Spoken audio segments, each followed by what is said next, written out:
of the media, ladies and gentlemen, Mongameli asinawo amazwi amaningi ngokuhamba kwesikhathi sifuna nje ukudlulisa ukubonga kakhulu kuwe Mongameli ukuba uthathele lithuba uhambele eThekwini uzobheka ukuthi ingabe umsebenzi wokuhambisa intuthuko kanye nezidingo emphakathini wenzeka ngendlela efanele.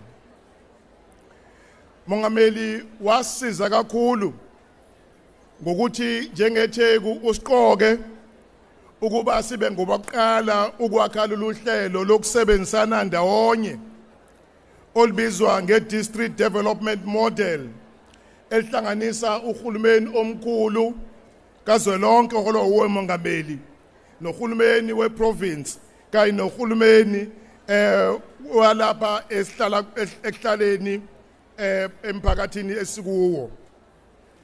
Siyabonga ke Mongameli ukuthi kuningi ke esikuthule kuwe osekuyizimphumelelo ekusebenzisaneni ndawonye njengokuhlangana singohulumeni abathathu ukuletha izidingo zomphakathi. Sesibheke nje Mongameli ukuba sisebenze ngesivinini ukugcinisa intuthuko emphakathini kuthi nala zingakafiki khona izinto ezidingwa umphakathi eziyinsiza zomphakathi sisebenze ngokuyikhandla ukuba sisondeze emphakathini. Namhlanje ke akulona ithuba lethu lokwenza izikhulumo Mongameli kodwa ithuba lokuba solalela abantu bekhuluma noMongameli. Ngalo mazwi Mongameli ngicela ukwamukela wonke umuntu okhona lapha endlini egameni lakho, egameni likaNdunankulu nasegameni lami njengemeya lapha phakathi kolomhlangano esikuwo. Sithi lo mhlangano bakwethu ungowenu. Ngicela ukuba sonke siziphathe kahle, konke esinako sikubeke ngokuhlonipha. Bakhona ongqongqoshe abazokolekelela uMongameli ukuphendula kuzo zonke izinto umphakathi ozobuzibeka namhlanje. Siyabonga.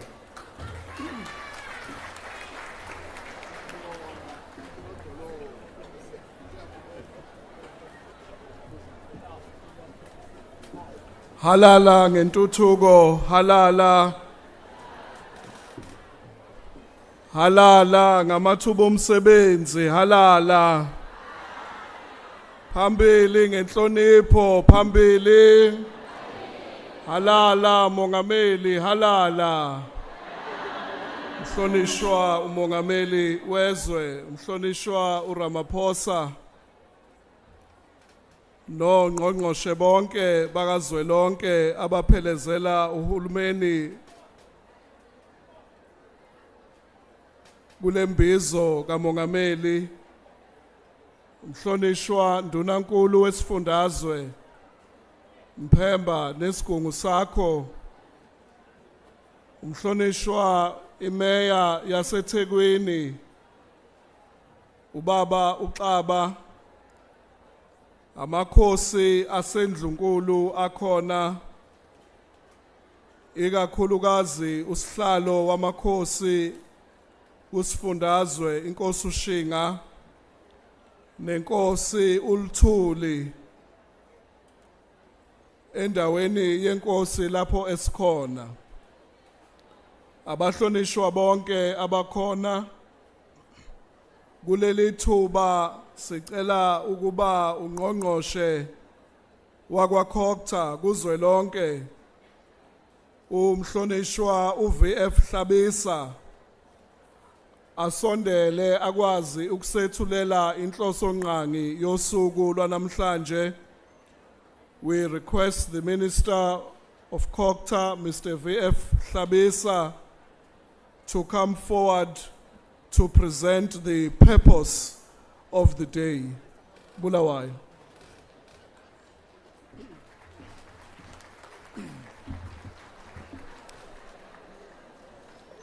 Angibingelele kubaphathi bohlelo Bingelele kumhlonishwa umengameli wezwe undunankulu wesifundazwe saKwaZulu-Natal ongqongqoshe bonke namasekela ongqongqoshe usihlalo wendlu kwisifundazwe saKwaZulu-Natal amakhosi onke akhona phakathi kwethu usodolobha ubaba uCaba umphakathi wonke waseThekwini nomphakathi wala eMgababa ngaphansi kwenkosi uLthuli la sikhona sanibonani emini. Ngiyafisa ukuthi okokuqala ngaphambi kokuba ngenze amazwi ukuthi inhloso yini, on behalf of all of us as the government, we want to apologize to you, His Excellency, and the people of eThekwini. The sound system really let us down, and this is unacceptable. Inhloso yokuba umengameli wezwe abelapha namhlanje ukuthi mphakathi waseThekwini nakubo bonke abantu bakwaZulu-Natal uhulumeni wenu oholwa umengameli wezwe uthe awuze kini ukuba uzohlangana nani ukhulume nani bukhoma ulalele izimvo zenu ngalokho okunikhathazayo nalokho enifisa uhulumeni wenu akwenze. Umengameli wezwe ke uhamba nabo bonke ongqongqoshe kukho konke enizokuphawula nizothola ithuba lokuba izimpendulo ziphume khona namhlanje lapha, anizukuziposa kodwa zizobuya bukhoma namhlanje. Ngakho ke lo mhlangano yithuba lenu, muhle uhulumeni eningamgcini mhlani imkhetha nize niphinde nimbone ngokhetho olulandelayo. Kusaphele nje inyanga ezine senibona uhulumeni wenu ufikile phakathi kwenu. Ngakho ke yithuba lenu leli ukuba nikhulume naye aniphendule ngqo. Ekugcineni ke umengameli wezwe uzobe esethula ke inkulumo yakhe esephendula kulokho ongqongqoshe okungahle kwenzeke ukuthi bakushiye ngaphandle, ebese futhi enikeza umkhombandlela ukuthi kule minyaka emihlanu uhulumeni wenu kwizinkinga eninazo eThekwini, amanzi, imisebenzi, ubugebengu, iliphi isu analo. Ngiyabonga mphathi wohlelo.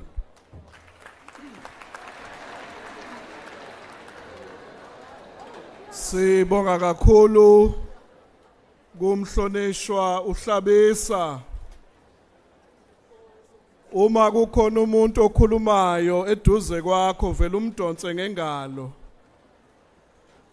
uqalaze ubheke emuva. Makukhona okhulumayo emva kwakho uvele nje umbuke ngo-S.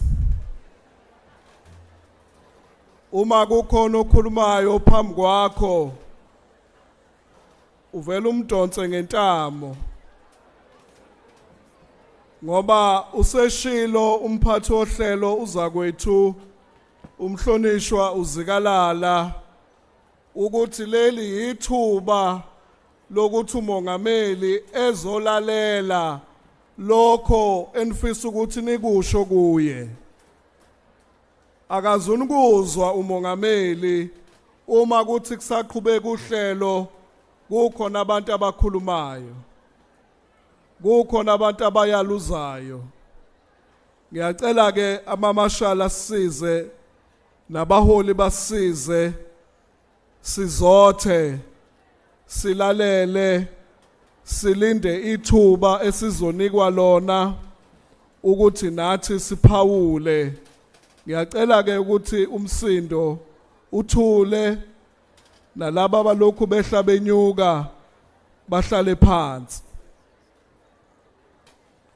Kuleli thuba ngiyocela usihlalo wendlu yamakhosi Provincial House of Traditional and Khoisan Leaders KwaZulu-Natal inkosi uRS Shinga ukuba ibe nomlayezo wokweseka lo msebenzi wanamhlanje. Ndelo.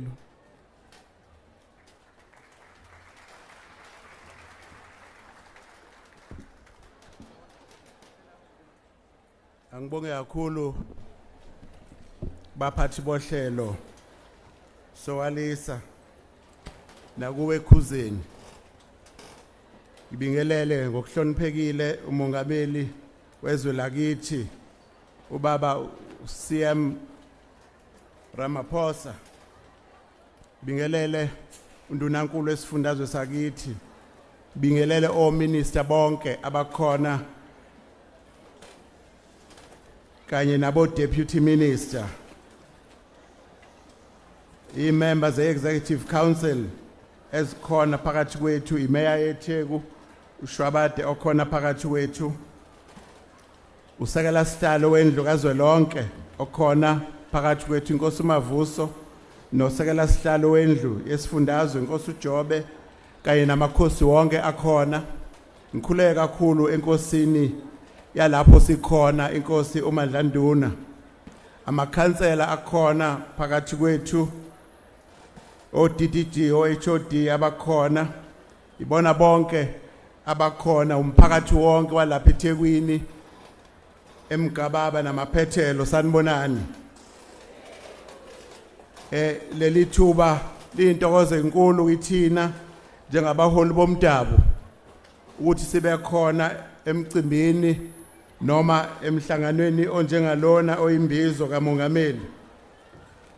Sithi-ke mongameli ukuba khona kwethu lapha singamakhosi sizoba ngofakazi bokuthi njoba usukhona nje inkinga zabantu abaqhamuka emakhosini ziyakwazi ukuthi zifinyelele kuwe futhi ziyakwazi ukuthi ziphenduleke.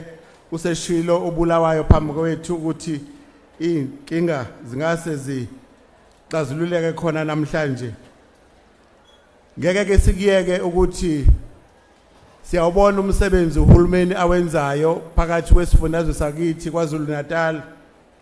Siyayibona ingqalasizinda eyenzekayo, imigwaqo eyenzekayo N2 no N3 kanye nezimboni ezinye ezithuthukayo phakathi kwesifundazwe sakithi. Siyakujabulela lokho futhi ke sikushayela ihlombe elikhulu lokuthi uhulumeni kukhulu kakhulu akwenzayo, kodwa ke siyafisa ukuthi kukona konke okufiswa ngabantu uhulumeni athi uqinisa amatomu enze ngokusheshsha kakhulu intuthuko ebheke kubantu, ngoba abantu kuningi kakhulu okuyisidingo zabo abafisayo ukuthi kwenzeke. Siyazi umphakathi wakithi singofakazi benu, zinike ikhalo zenu enizoziveza, kodwa ke nathi singeke sakusho ukuthi baningi phakathi kwethu abafundisile abantwana abahlezi nabamakhaya. Mongameli, isikhalo semizi yonke leyo yokuthi bafundile abantwana bethu kodwa abahlezi emakhaya abayitholi imisebenzi kahle ngendlela efanele. Esingakunqoma ke thina njengamakhosi ukuthi emnyangweni wezemfundo kubhekelelwe kakhulu ukuthi amakhono abantwana besesezingeni eliphansi angena kanjani, bathi beyophothula isikole sebanga eliphezulu babe sebekwazi ukuthi babe namakhono okwazi ukuthi baziphilise. Siyakubonga kakhulu futhi ukubona imizamo eyenzekayo ukuthi kube khona uzinzo esifundazweni sakithi sokuthi kube khona ukuthula. Siyazi isifundazwe sakithi kuye kwaba khona ukuthi sibe isifundazwe esidume kabi kakhulu ngokuthi kusunodlame, kubulawa abantu, kubulawa nabaholi. Kodwa ke imizamo esiyibonayo njengamanje eyenziwayo umnyango wezamaphoyisa kaMacingwane kanye nobuholi besifundazwe sakithi sibshayela ihlombe kakhulu ngendlela esikubona ukwehla kobugebengu noma ukuhlaselwa kwezigebengu kudlange ngako. Umuntu ke ngeke akuyekeke futhi mongameli ukuthi mawusukhona ubukhosi ngokuthi kube khona umhlaba ngokuthi kube khona abantu abahlala kuwo.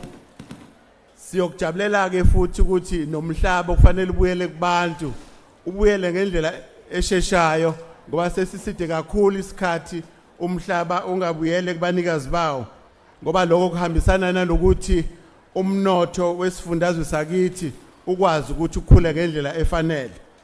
Ilawo ke mazwi mongameli okukhuthaza nokubonga kakhulu ukuthi ufinyelele kubantu balesi sifundazwe uzolalela inkinga zabo, ukuthi nathi singamakhosi singofakazi bokuthi sikhona lapha sizolalelisana nabantu bethu.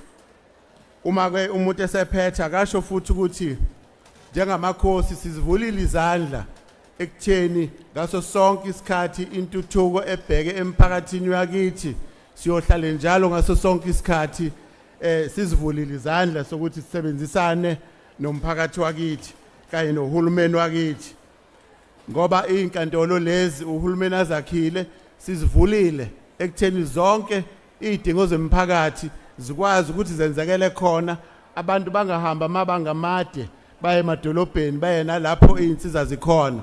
Sikuvulile lo ukuthi kungekude futhi sizokwazi ukuthi amakhosi abesekwazi ukutakula abantwana abasendaweni zabo, ngokuthi amakhosi azobe sengo-commissioners of oaths alekelela abantwana ukuthi bahamba amabanga amade ekutheni bayothola usizo lokuthi nje bashaya isitembu ekutheni bakwazi ukuthi izimfanelo zabo noma amaphepha abo abe sesimweni esifanele. Ngalawo mazwi ke sizibongela kakhulu singamakhosi ukuthi sibe ingxenye yalomcimbi obaluleke kangaka. Siyohlala njalo futhi sikusekela mongameli kanye nohulumeni wakho obambiswano esiubona usebenza kahle kakhulu kulesi sikhathi. Siyabonga.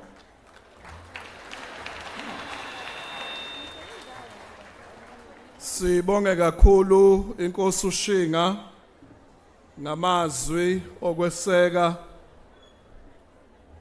Ngiyacela ingane zakwethu sekuyileli yakhona kuphela lapha abantu sebevula wabo umhlangano. Ngiyacela ukuthi ngale njengoba umhlangano wonke uyiphethe kahle, nathi kuleli yakhona uphele umsindo. Honorable President and members of the Cabinet, Honorable Premier in His Worship the Mayor, the attendance today, Your Excellency, of this great crowd in eThekwini is a testament of the confidence of these voters of eThekwini in the government of national unity and the government of provincial unity.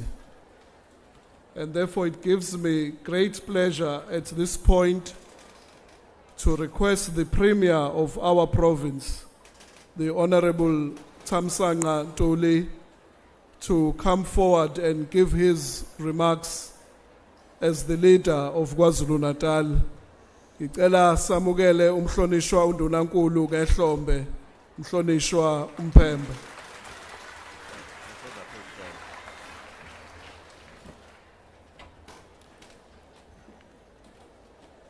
Siyathokoza kakhulu kubaphathi bohlelo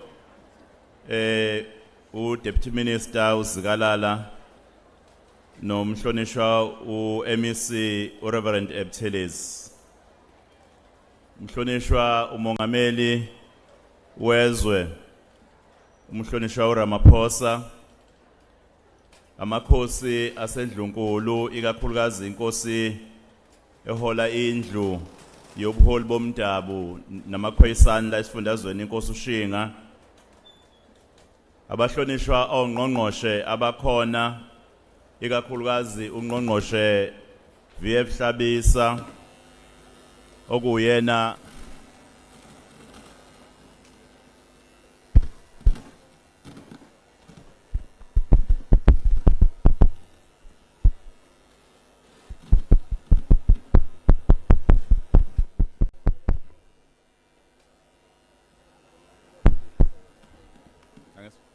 ayisebenzi le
Siyacela nje isikhashana bayayilungisa sikholwa ukuthi bayayi-attenda sizoqhubeka nje manje sixolise ndunankulu nakwi-leadership yonke.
Abaphathi bakwaKhokta sicelo duma beze ngapha ngaphambili.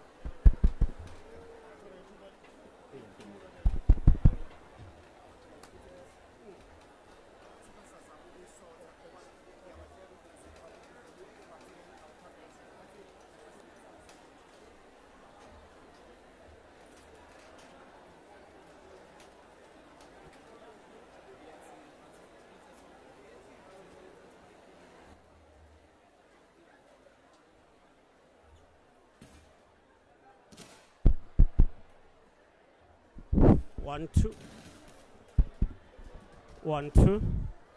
Angazi noma kezwakala na.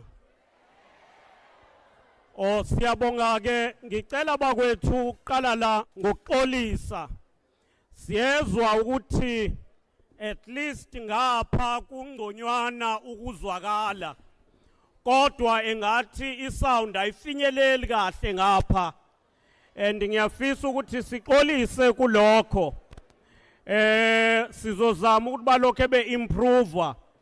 Ngiyacela abasingathi bomcimbi uKhokta nationally ne-Premier's office, especially ubaba uDuma nabebesebenzisana nabo ke besondele ngapha ukuthi bakwazi uku-attenda yonke inkinga ekhona ngoba sidinga ukukhuluma la kodwa kuzodingeka ukuthi abantu babe nawo ama-mic okukhuluma uma bethula izithulo zabo kumongameli. And ngiyacela ukuthi labo aba-in charge ke bethu ukusondela ngaphambili futhi bathi ukuphakamisa inyawo. Ndunankulu through uShenge esibambisene naye ngizocela uze ngaphambili uqhubeke.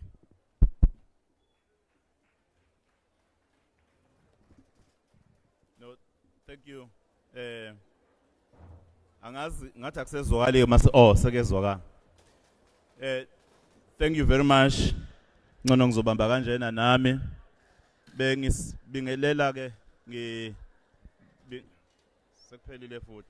Sekuphelile futhi khuzeni.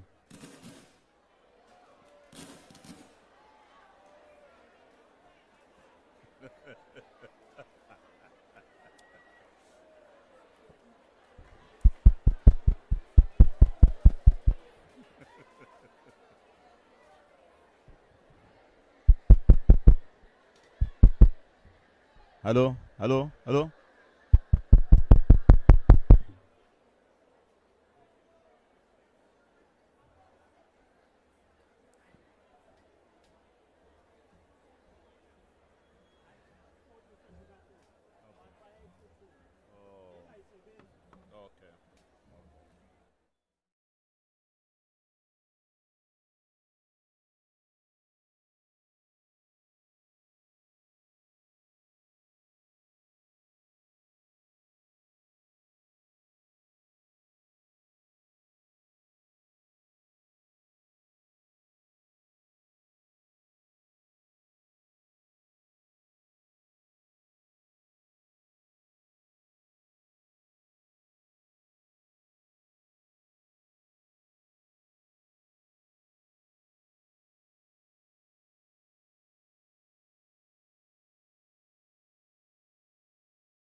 Kodwa ke azame, let me try.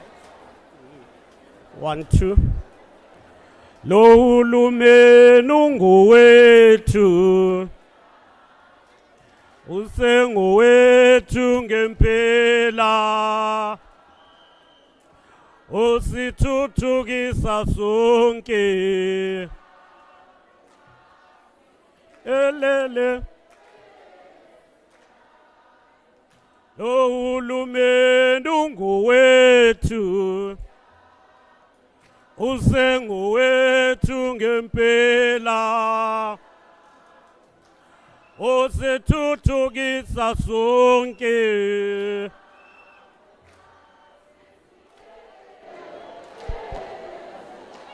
Hayi, siyabonga. Angazi noma manje kubuye ngazwakali kahle noma isound ikhona.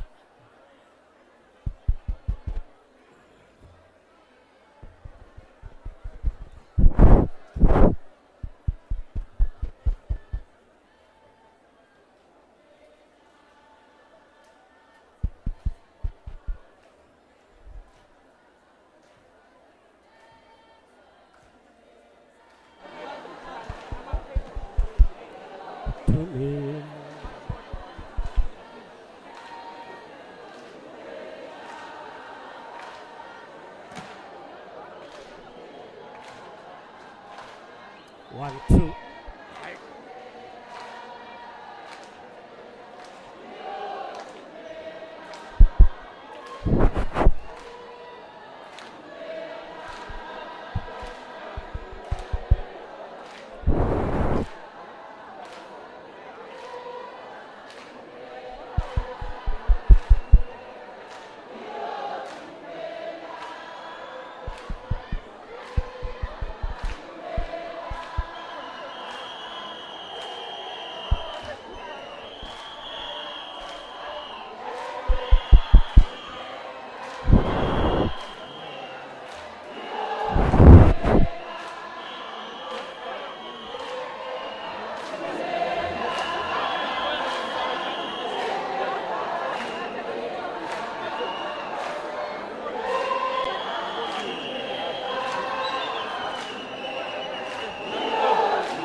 One, two.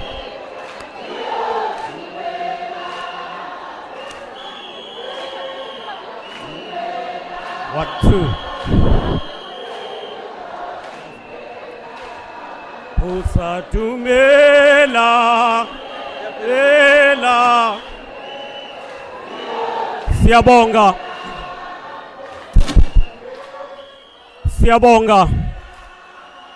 Angazi noma kezwakala. Siyabonga uma kuzwakala. Siyabonga uma kuzwakala. Siyabonga. Asithetheleke undunankulu ubaba umhlonishwa uNtuli.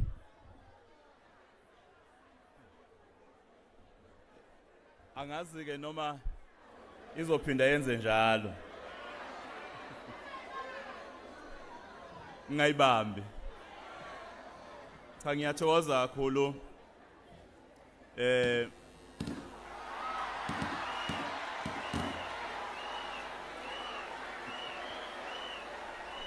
Angazi ngoba ngiyibamba ngakhe. Hayi.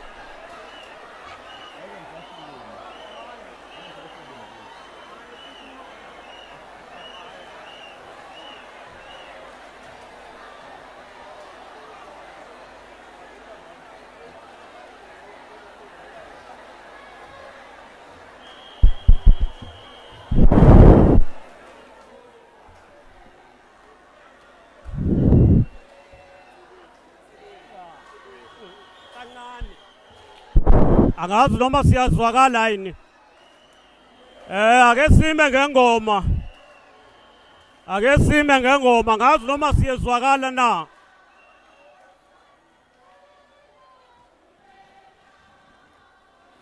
Angabe ngisayithinta ukuthinta.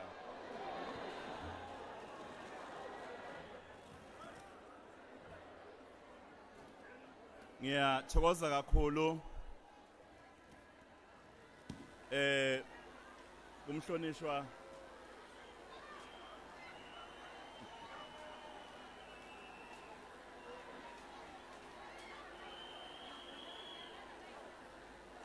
ngiyathokoza kakhulu kumhlonishwa hayi no akulo hayi akulo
Sicela siculele khona lapha.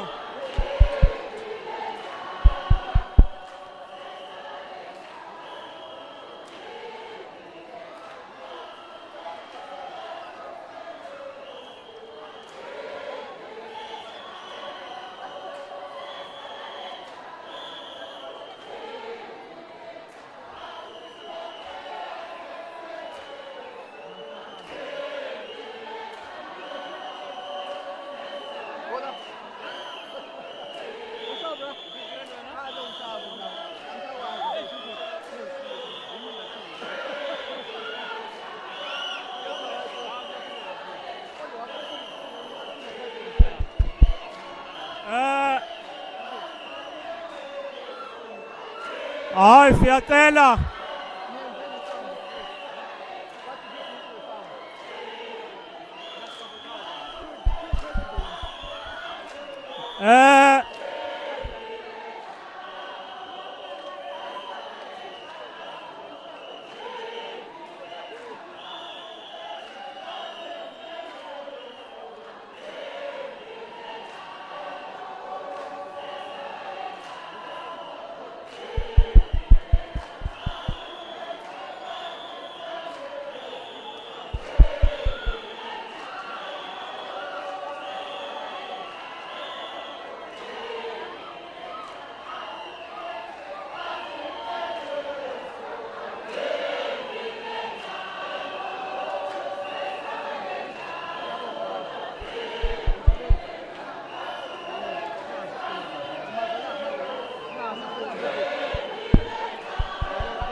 1, 2.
Angazi noma I hope kuyezwakala kancane. Uyabona ngiyaqala ukuba sesimeni la kuba likhona ukubiza ispeaker esilandelayo ngoba uthi ubiza umuntu afike ndunankulu mase kuba nokunye. Ngiyacela sithathe futhi ihlalo zethu sizame ukulalelana. Uma ngingachaza nje kukhona ithimba elilanda izpeaker ezinye abazoyiqhuma nje direct sikhulume ngazo. Kodwa noma kunjalo azame ukuciciyela okwesikhashana ngayo lendlela ebesiqale ngayo.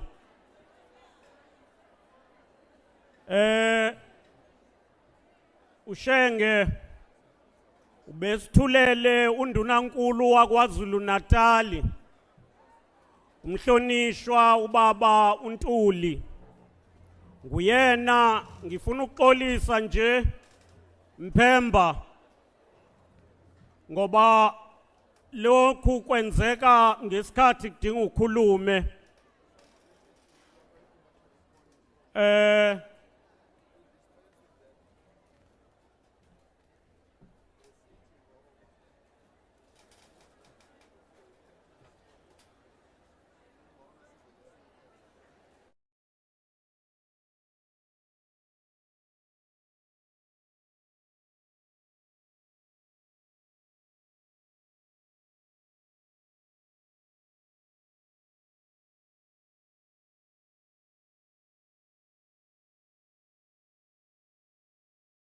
Tuthuko phambili.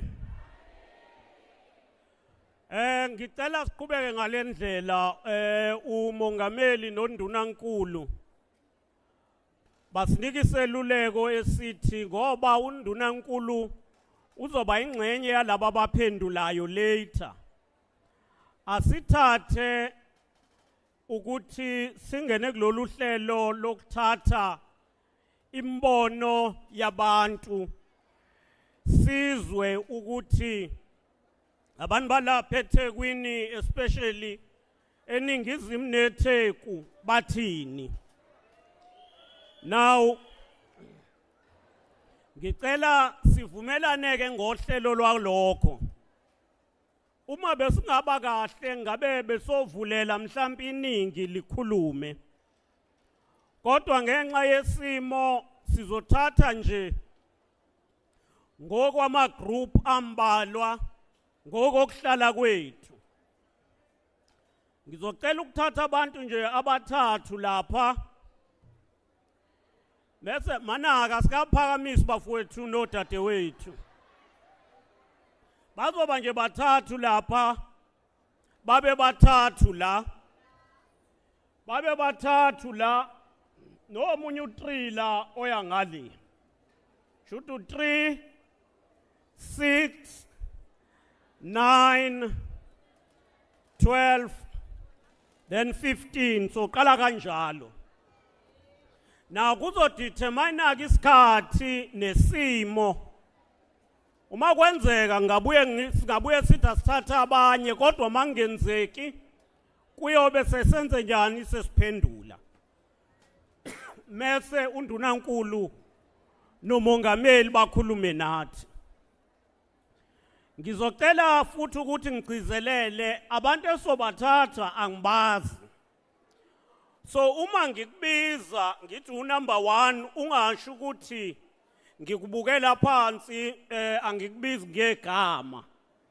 Ngiyacela nje nginihlonipha nonke. Akekho engamhloniphi. So ngizocela ukuthatha la izandla ezintathu. Ngicela uqala la phambili ngizocela oyedwa wenu. Ngizonika nje ilungelo lokukhetha oyedwa kunina la eniphambili. Uma mfowethu wena wethawula nivumelana ukuthi wena noma umfowethu lo ogqoke okumnyama ngizocela uze ngapha. Ngicela ukuthatha umfowethu lo ole ekugcineni. Mase ke kuyaphoqa ukuthi ngicele udade noma umama. Angicele wena ke uze. Lena ke igroup yokuqala engapha. Sesilana ke manje bakwethu. Ngicela lana kule group lela phambi kwamlanga kweso ya ngicela ukuthatha wena mfowethu ofaka iskipa esihlaza. Wena ke wena impela. Mase ngiza la khona izandla bezikhona. Ngicela wena dadewethu faka izibuko uze ngapha ngaphambili.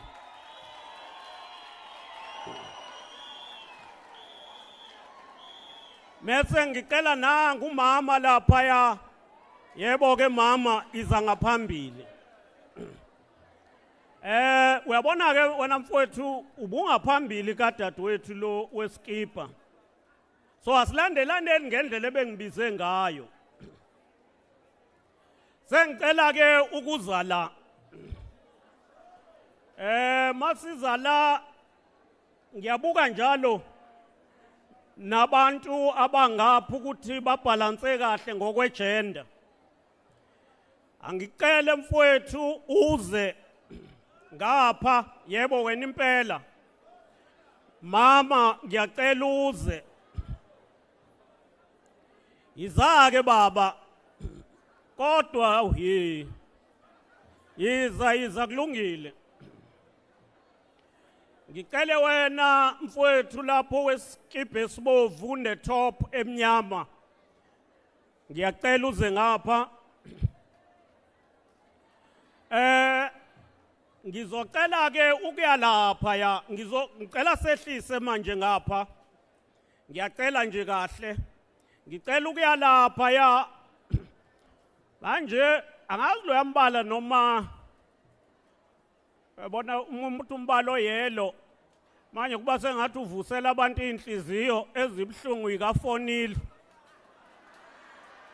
Ngicela nanga usisi lapha eze. Yebo ke dadewethu wetop ethi ayibe pink. Wena impela izake dadewethu. I-order yezwakala bakwethu. Kodwa phela uma kwenzeke kwanofonile singeke phela sathini. Nami ngiyona icase njalo. Ngicela nanga udadewethu la ofaka okumhlophe nezibuko. Ngicela uze ngaphambili.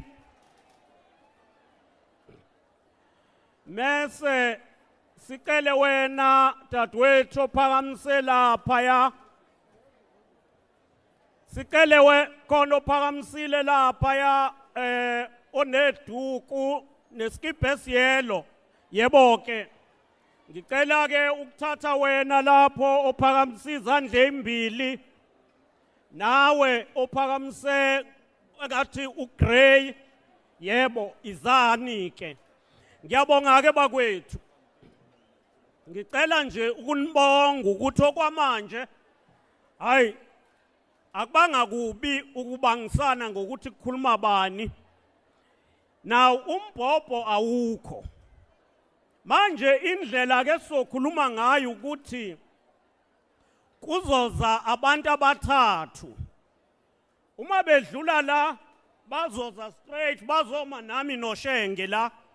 Akhuluma oyedwa ayehle ukhuluma olandelayo. Sizobe sibhala ke. Manje ke ngizocela ukuthi kungabikho edekayo kulaba ngoba bengibalile futhi bengibabona. Angazi ukuthi ubani osimanejela iqueue kodwa umanage iqueue usengavala lapha kudadewethu loyoma egcineni we-top. Udadewethu yenako ogcina. Akekho komunye esizomthatha okwamanje.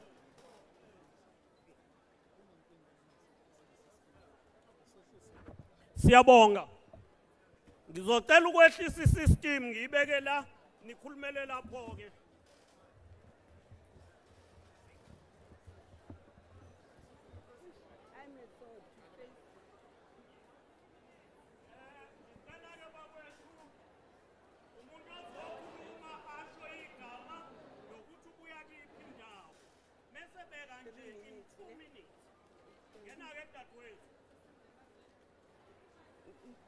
Ngiyabingelela maqabane wonke.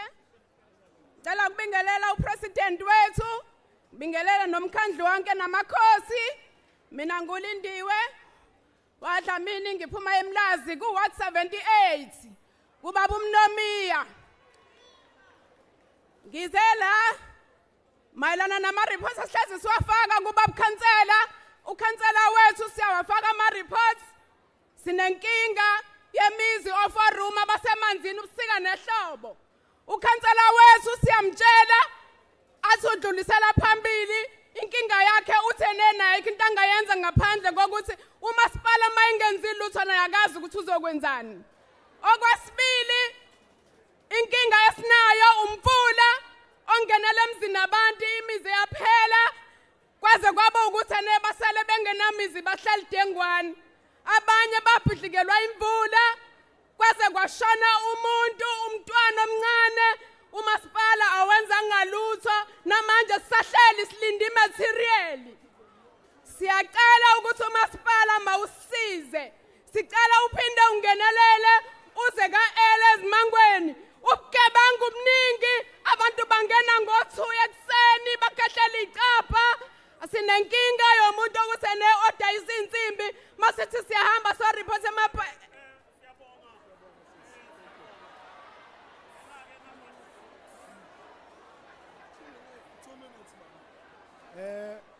Angibingelele. Ngicabanga igama lami nguwele ngwadladla Sibongo. Ngiqhamuka ewa111. Yabona njoba nenza kanje nenzela ukungiphazamisa ukuthi ngingayikhulumi lento engiyikhulumayo because imask ngiyayizwa. So ngine issue la eyodwa president ngicabanga ukuthi lembizo le gama lami nguwele ngwakadladla Sibongo ngiqhamuka e111 eward 111. So imbizo yanamhlanje sikholelwa ukuthi imbizo la sizoceba khona umkhandlu wethu njengomasipala. Sine issue eyodwa ke yegesi emasipala weTheku. I'm not saying ugesi ucimba njalo but kune list la ewa111 abantu abawu16 ekade ba-apply ugesi until kuze kube manje abakaze bawuthola. So they paid umasipala but expect ukuthi babuyisele back impendulo but still namanje umasipala uthi material awunawo. And then bese ngibuza ku court ukuthi kungani uterminator icontract yabasebenzi uma sekufonywe lo hulumeni okhona manje. Ngiyabonga.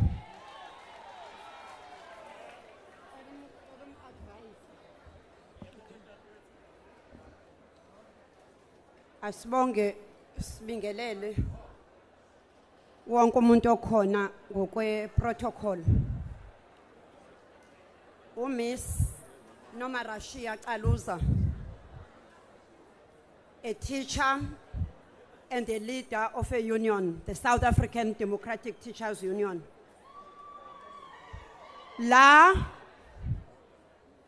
we want to present izinto eziyi-2. Eyokuqala ukuthi sila ngoba i-theme nayo iyasimema ithi kube ngabikho umuntu ozoshiyeka ngasemva.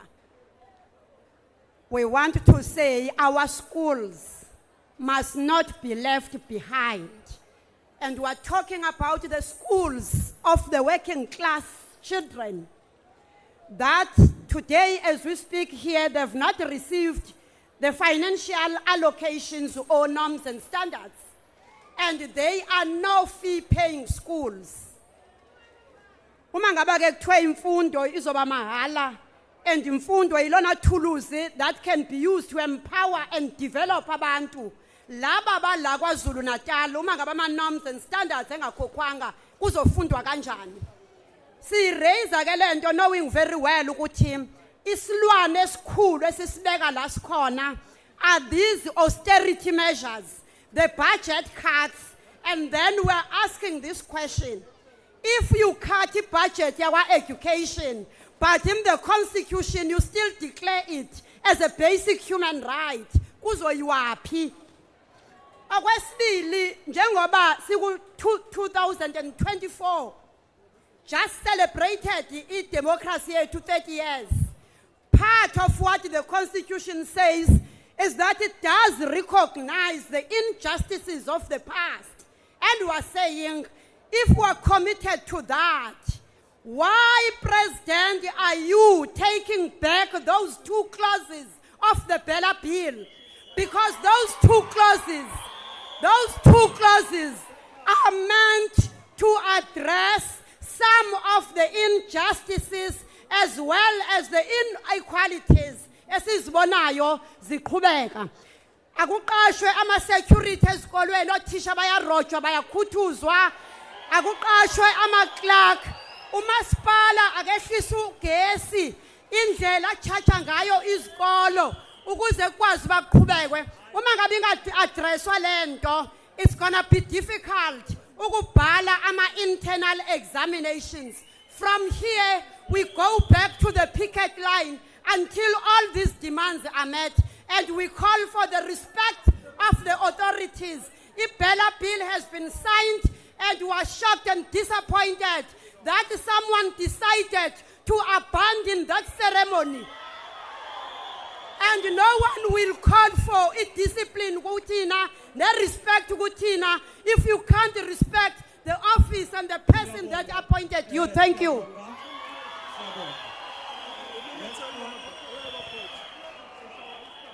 Igama lami ngutholakele Magubane from Umlazi A section. Ngicela ukubingelela ubaba upresident, ngibingelele ubaba upremier. Igama lami ngutholakele Magubane from Umlazi A section Ward 82. Ngibingelela ubaba upresident, ngibingelele ubaba upremier, all protocol reserve, umese ngibingelela namakhosi.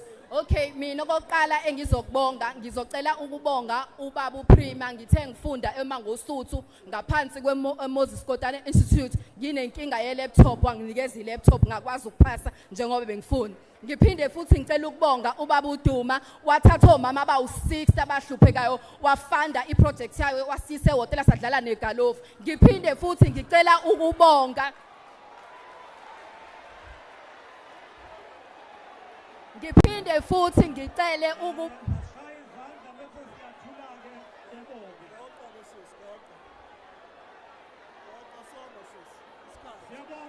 angisakwazi phela ukukhuluma sebanga umsindo. Okay, baye.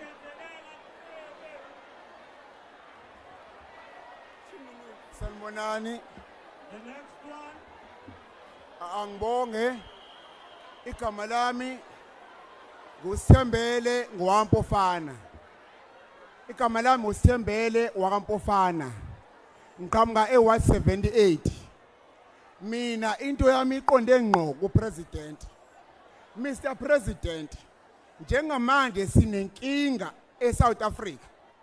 Uma uthenga ukudla kuka 1000, kumele uthenge ukudla kuka 2000. Sinenkinga Mr President. Noma kuthiwa ke ama retailer la abantu the most ama retailer abantu abamhlophe. Abasiqolele phela mangukuthi bashayela looting. Sinenkinga yokudla kulama retailer wabo. Mr President, ngicela uqoqe nama retailer. Akake asiqolele mangukuthi ashangela le looting. Akuthina sonke senza looting. Sinenkinga Mr President. Silungisele indaba yokudla. Number 2 Mr President, ngicela mina ukuthi nina njengoba ni unity nina nabo abantu abamhlophe. Abantu abamhlophe njengamanje abavume Mr President nisayine iagreement yokuthi thina njengabantu abamnyama sikwazi ukuthi uma senza izinto singene kumarket yabo. Singene kumarket yabo. Kungabi ingqinamba ungena kumarket yabo njengama retail. Siyabonga Sithembele. Ngena mfowethu. Sanibona igama nguGumede Bexis. Sanibona igama nguGumede Bexis. Ngisuka ku ward 69. Into engicela ukuyibuza la i1 kuphela, ezimbili kuphela. Ngihlala eMalikazi eMjondolo. Njengihlala eMalikazi eMjondolo. Sorry but ngicela uphinde igama ngathi akuzwakalanga kahle kodwa ubulishilo lo.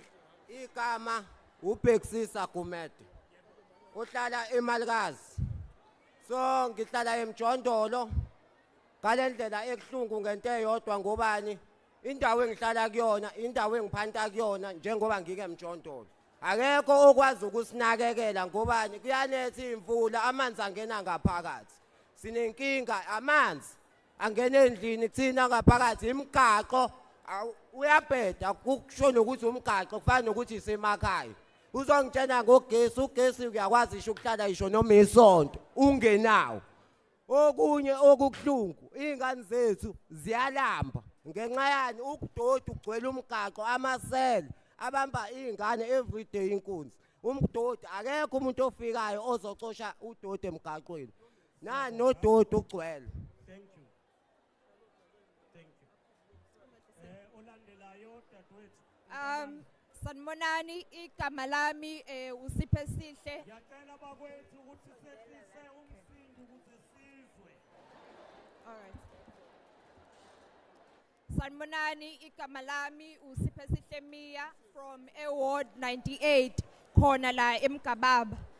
Ngoba ngisukumile namhlanje Mr President, I want to say nami ngiyafana noThintswalo law that you mentioned. But the only difference is, ngoba ngibona ngimile lapha phambi kwakho, I am an unemployed graduate ngoba ngimile lapha phambi kwakho. Imisebenzi asiyitholi, ayikho imisebenzi la eMgababa. Ubugebengu buphezulu, sibulawa abantu bewunga, bedayisa iwunga eMgababa. Kuwona lo ward 98 okubonayo la manje.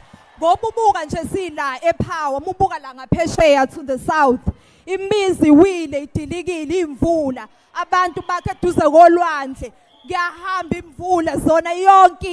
What is happening to the biodiversity? What is happening to the ecology? What is happening to unemployment in South Africa? Where are the institutions? You know, even Tusong, where is NYDA? Where is CETA? Where are these institutions? Balambile emakhaya imisebenzi ayikho sibulawa ubugebengu masireport izinto eMkhomazi police station amaphoyisa wafiki athatha wona ama bribes lawa kubona abantu laba badayisa iwunga besibulala besitshontshela. Siyabonga dadewethu uzwakele siyalithatha udaba. Yebo dadewethu. Yebo ngiyabonga. Ngiyazwakala. Ngiyabonga ukhulumayo.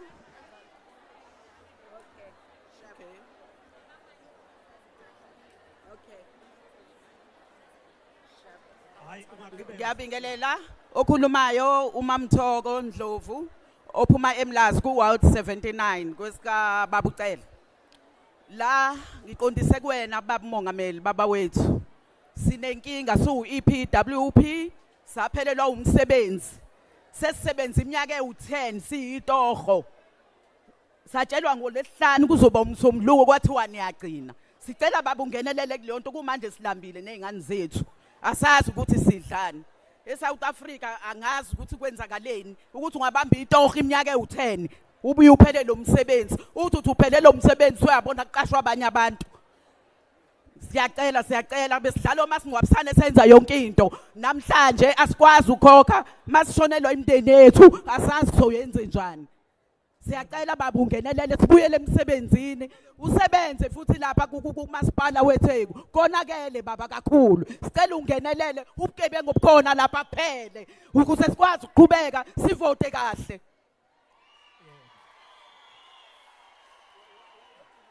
Yebo mfowethu. Ngibingelele ku president and all protocol observed. Ngibingelele. What else can I do, ma? I'm right there, ma. Hello? It's no. Yabo. Ngibingelele ku president and all protocol observed. Ngibonge Baba President for this platform. What I'm going to say is not a baby to fill up. Kodwa baba ungayishonga ubani sibongo. Shongwe.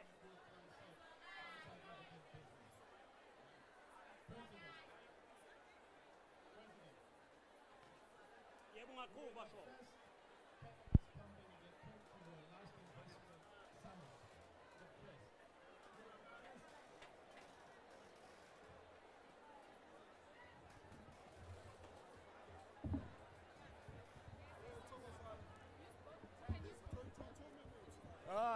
I will try. I will try it to 2 minutes.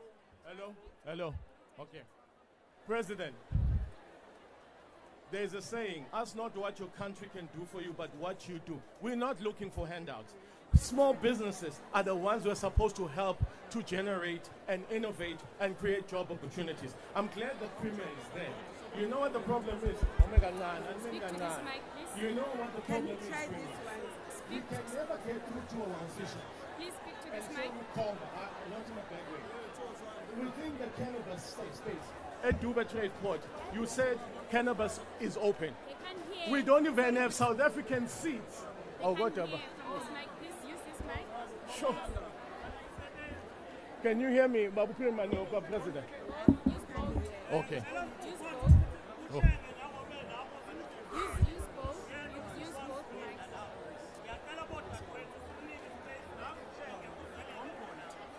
Cha ngiyabuza ukuthi bayangizwa na. Angideleli. Ngiyaxolisa mokucabanga. Yes, bengithi bayangizwa. Okay. Yabo. No, can you hear me, Babu President? Angideleli ngiyaxolisa if it comes across like that. Angideleli. Yes. Babu President, you pronounced that the cannabis sector is open for business, but the legislation based on your own master plan has not been sorted out. Do you know, Guti? There's no financing that is available, whether it's DFIs or commercial banks under the industrial hemp space. I'm right there, but President, there's no financing. Do you know when you plant industrial hemp, you could be able to sort out medications, construction, materials, automotive. You were at the automotive event. Do you know that 1 hectare creates 5 jobs? 5 jobs. Our Amakose, they sit on plots of land where there's no, people are migrating from rural communities coming into the city and adding issues. If we were to start a robust industrial hemp, sector, we will be able to keep those jobs in our communities. There was a girl who said, I'm educated, but I don't even have an opportunity to work. Mr. President, mine is how do we can't even get through to our officials? We can't get through to them. Yet I can get through to anyone else. I'm the first person globally working with 28 cancer patients. 28 with a registered UK company. You know I'm a president, so that you can bring the price down of cancer medication, which is unaffordable. I need access. Please, Mr. President, I need access. No, not finance. Access to officials. Nyabo. Sanbona.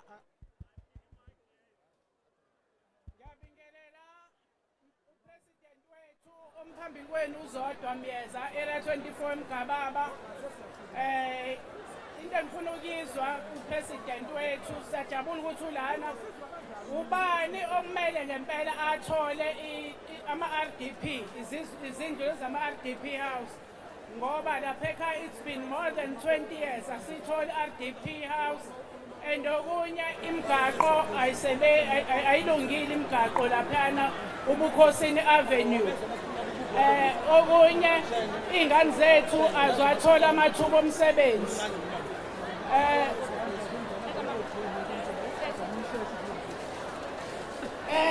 Ingane zethu zifundile amathuba omsebenzi lutho azwatholi.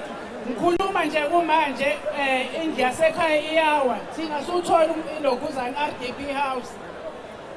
Kodwa nje sekufike more than 6 times abantu bezosavela lapha ekhaya bethi hayi uyeza umxhaso kumanje umfowethu usengozini ngawa noma nini indlu. Ngiyabonga.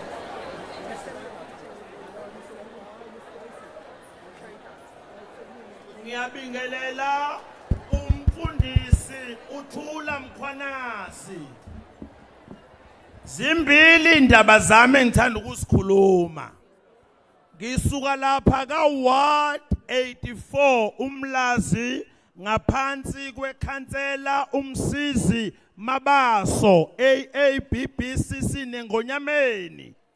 Udaba lokuqala akaze abe khona awaphela akaze abe khona amanzi ngaphansi kwenkosi ucele Vumengazi Tribal Authority lokho sazalwa akaze abe khona amanzi. Besicela kusondezwe amapayipi amanzi ngoba ikilometer elilodwa nje ukuya ku reservoir kulethwa amanzi akaze abe khona Ward 84. Number 2, ikhansela le Ward 84 liyasebenza umfana omncane uyazama ukuhlanganisa. Sinenkinga kwa Ward 84 school dropouts. Ngiyajabula namhlanje khona uHOD. Bengicela uHOD uNqobo sikhulume naye ngoba kukhona uhlelo esinalo elokuthi abantwana bethu learners with academic challenges within the mainstream iwona okudala ukuthi kube ne high rate of school dropout kwi area ye Umlazi district yonke. So si develop an exit plan for learners with academic challenges. But into esalayo uDepartment of Higher Education esimdingayo no adult education and training wakhe bese siintroduce kulaba siyamdinga ubasic sisondelane sihlangane ndawonye ngizocela ukuthi masiphuma lana abako education sibe nengxoxo nabo kunciphe a heavy school dropout in Umlazi area.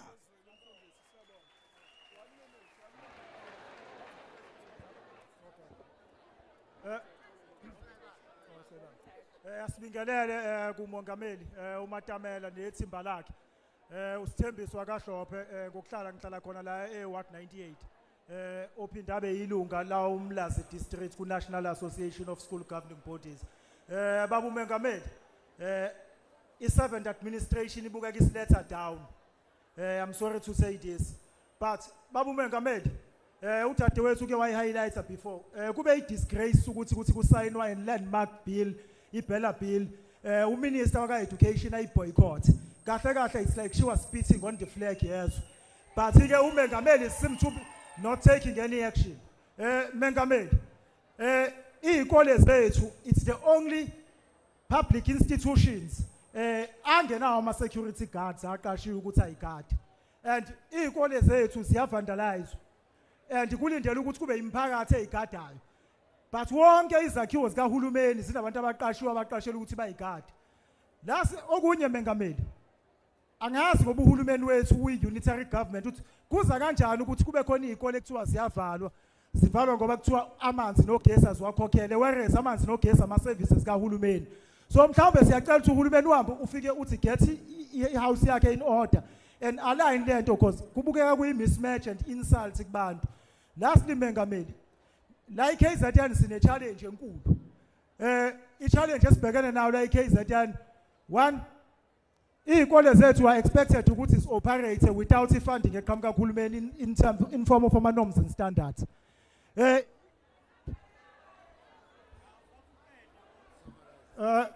Awusubuyile umpapho. No.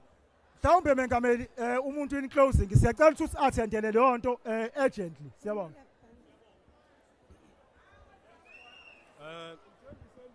Sibonge kakhulu, igama umthobisi wakashinga.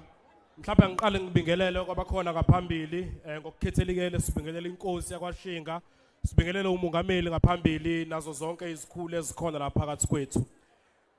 President, I'm sure you have heard from everything that has been spoken. I think the biggest issue that we have here is the issue of crime. But nevertheless, what I'm going to do, President, is that my approach is going to be such that I'm going to give you the diagnosis of the societal problem that we have, and at the end, I'm going to give you the solution that is required, and I'll ask my question later.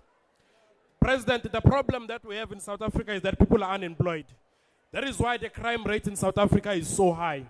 And the reason why the crime rate is so high is because every time when people go and look for employment, they cannot find employment. And the reason why there is no employment is because we do not have a strong fiscal here in South Africa. In the budget speech, the financial budget speech that we just had, the Minister of Finance told us that he uses approximately 25 cents to service the debts in South Africa. Therefore, if we speak of a country that is stuck in so much of debt, it means that there is no way that we are going to industrialize.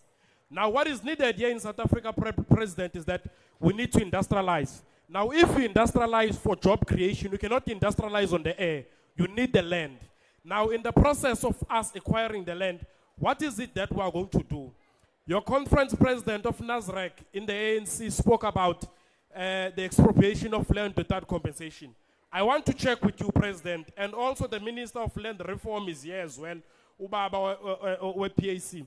We want to check where is the program of the land expropriation without compensation. Is it going to happen or it's not going to happen? Lastly, President, we want to hear a comment on you about the issue of Itala Bank. What is happening with Itala Bank? Is it going to continue as a bank or it's going to close down as a bank? Thank you very much. Angibingelele Mongameli nethimba lakho undunankulu wakwaZulu-Natal nethimba lakhe ngibingelela ubuholi bendabuko. Igama lami nguNhlakanipho ngakwaNtuli. Igama lami nguNhlakanipho ngakwaNtuli. Ngiqhamuka ngapha eMbumbulu, ngakhe eMbumbulu. Aziningi izinto engizokhuluma ngazo Mongameli. Ngifisa nje kodwa ukuthinta into esikhathazayo kakhulu njengomphakathi. Siyazi ukuthi eSouth Africa sena inkinga load shedding. Kodwa sinenkinga kagesi osihlupha mihla ukuphila. Asazi ukuthi mangase kuthiwa ngempela lo hlelo lokuthi uma sihanje lo gesi kufuna siclaim kumasipala ukuthi umasipala ngabe wenze njani njengamanje. Sinenkinga Mongameli yedamu kwa extend ama reservoirs lapha phezulu, and ngiyakhumbula ukuthi uDeputy President wayekhona le handover. Kodwa lelo damu liyahluleka namanje ukusiphakela amanzi umphakathi waseMbumbulu. Sinenkinga emgwaqo Mongameli esihluphayo enganakekelwa. Esifisayo ukuthi mhlawumbe uhlelo lomgwaqo ayikwazi ukuthi inakekelwe ukuze sikwazi ukuthi sisebenzise imigwaqo. Sibe nenkinga ke ye network. Ngiyezwa kunabafethu abakhuluma indaba zokuthi izingane kufanele zizame ukuthi zilekeleleke ngokwezemfundo. Sinenkinga ke Mongameli ukuthi izingane ziya apply ezikoleni, ziya apply futhi zi-applyela imisebenzi kodwa azikwazi ukutholakala ngenxa yokuthi network asinayo emphakathini. Siyafisa ukuthi mhlambe nibuke naleyo. Bese siba nenkinga ke esibhedlela President. Awuvuma umkhulu lo mphakathi uma usuka la sihlukana khona nelwa South Coast uya ngapha eThekwini. Kufanele ukuthi mangaba abantu begula bayiswe emshiyeni. Abantu bayafa President. Befa endleleni ngenxa yokuthi ibanga from la nje usuka la uhamba uye emshiyeni. Thanda ukuthi kube ibangana. Besacela ukuthi nibheke indaba yesibhedlela ukuthi sikwazi ukuthi silekeleleke la kuyona. Siyabonga. Sanibona. Ubusisiwe Bhaqwa lo ose Ward 94 kukhansela uHlomuka uPuleng Hlomuka ikhansela elisebenzayo. Laba sinenkinga la ku sinama ward 6 ngikwi CPF ngokusebenza ipolice station yakamakhutha. Iproblem esinayo iprestation yethu isebenza ama ward 6 kodwa ibukeka njengespaza shop. Sihambile sicela ekugcineni basakhele ama park homes angasho lutho kusebenza iphoyisa elilodwa ngeweekend noma amaphoyisa amathathu istage sethu siyavalwa amasango ngoba awekho amaphoyisa station. Istage sethu basisebenza ama ward 6 asikhuliswa sisaphethwe ulieutenant kuze kube namhlanje sekuyiminyaka oko kwaba khona iSouth Africa. Akaze kuze kulunge siyazigada somphakathi asigadwa umuntu. Siyacela uMinister Maphoyisa umkhulu President Ramaphosa siyacela ke nisukumele lento ukuvisitha leya but ngebhadi sewadini yethu uward 94 ayisebenza u94 kuphela isebenza ama ward 6. Siyacela ivisiting kuleyo ndawo.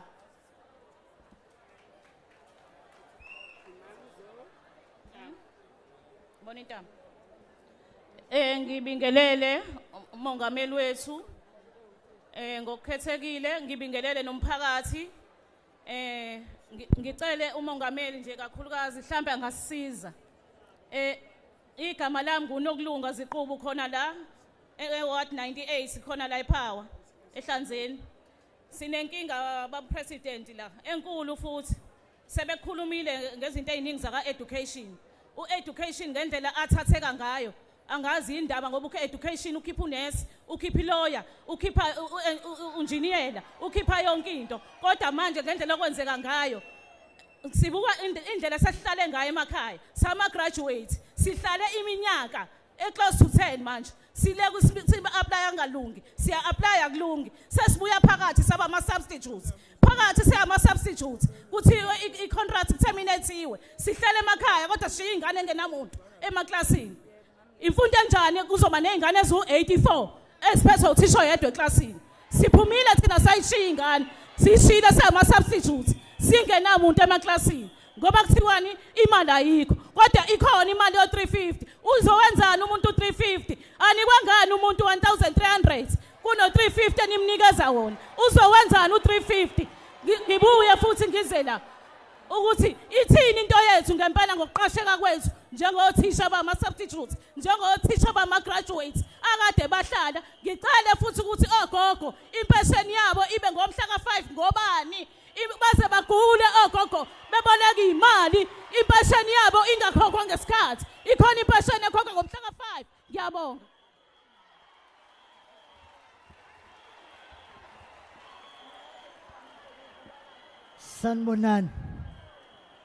Sanibonani. Ngibingelele umongameli nahamba nabo ngibingelele bonke abakhona kule Imbizo. Igama lami ngoSenzo Gumede ngikhona la kule ward. Ngingowesilisa okhubazekile. Baba mongameli abantu abakhubazekile hayi bandla abathokozile. Imsebenzi ayikho asinakwa. We are neglected, Mr. President. Lo 2000 awukwazi ukungigqokisa ungigrosele ungenze ngikhokha ama-bills. Kwesinye isikhathi i-transport esiyigibelayo it's not a disability friendly. Abantu abasithathayo nge-transport uma uhamba nge-wheelchair into yokuqala nje do you know ukuthi i-wheelchair iyakhokhelwa etaxini because it's blocking a space. Mina ngangisebenza Mr. President kwafika ukhuvethe malifika ukhuvethe la Valley office. I was working as a switchboard operator. Kuthe makuvalwa inkampani ya decide ukungisusa because what they know bazi ukuthi mina ngibelong ekubambeni ingcingo. They don't belong abacabanga ukuthi mina I can also work online. Babona ukuthi mabesusa reception kimi babona ukuthi kuphelile ngami. Ngicela ukuthi Mongameli ukulibheke ngeso into yabantu abakhubazekile siyahlupheka Mongameli.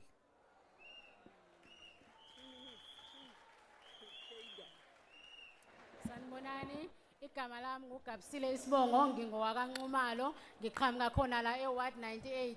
Nami ngimela abantu abakhubazekile. Okokuqala namhlanje Imbizo, le Mbizo le ongayikhiphanga i-transport abantu abakhubazekile ukuthi babe ne-transport yabo bodwa. Kodwa masiyovota nihambe nibaqhuba ngamabhala, which is wrong. Indoda ena 78 years iphakanyiswe from the wheelchair. So it needs to stop leyo nto. Ngizocela i-transport ikhansela le 98 singathi abakhubazekile alisinakile. Lokho ngingakusho ngikuphinda phinde. Asisebenzi, asenzi lutho, sikhubazekile nje kuphela. So sizocela ukuthi angenelele. Sake sayivakashela imeya ubaba uMkhawunde kwangathi khona sithembisa kona base kwenzekala ilutho. Sicela amabhasi friendly kunabantu efanga bebala abavotile abamba ngama-wheelchair abekho ngoba i-transport ayikho. Sifundile sikhubazekile asiqashwa every day ake niphume ne-auditor ufike ucheck ukuthi bangabantu abakhubazekile abasebenza ka-Shoprite. Ubuye uzongitshela bangakothisha abakhubazekile abafundisa ingane akwenzeki. Kodwa sifundile, sifundelani kanti uma usizo singalitholi? Ngicela President usukumele labantu abakhubazekile abangakwazi ukusikhulumela. Sina sithembe wena kodwa ngaso sonke isikhathi usibukela phansi. Ngiyabonga.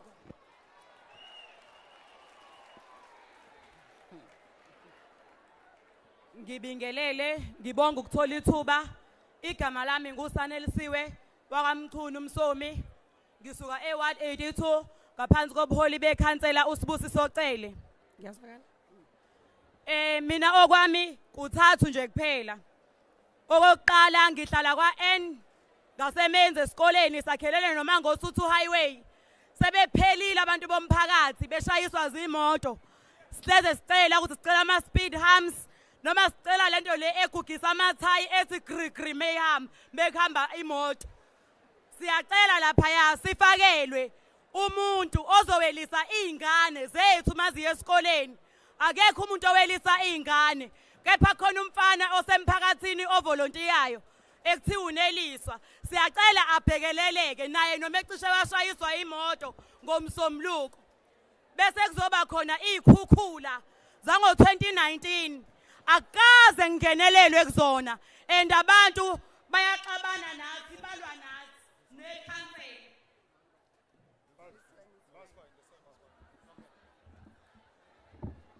Okunye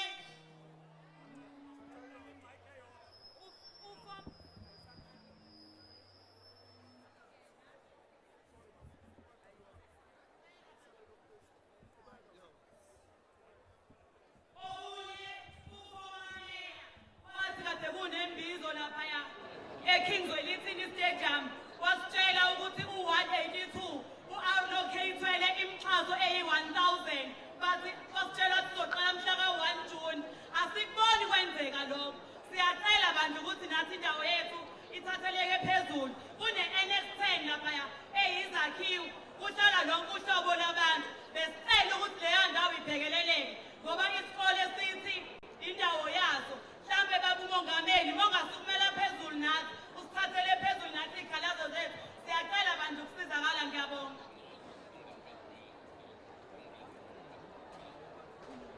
Ngiyabingelela uPresident wethu uMr Ramaphosa esimthandayo.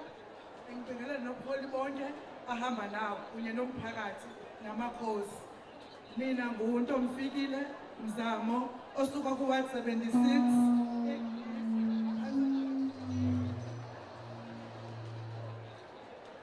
phansi kwekhansela uMaphumulo eGlip.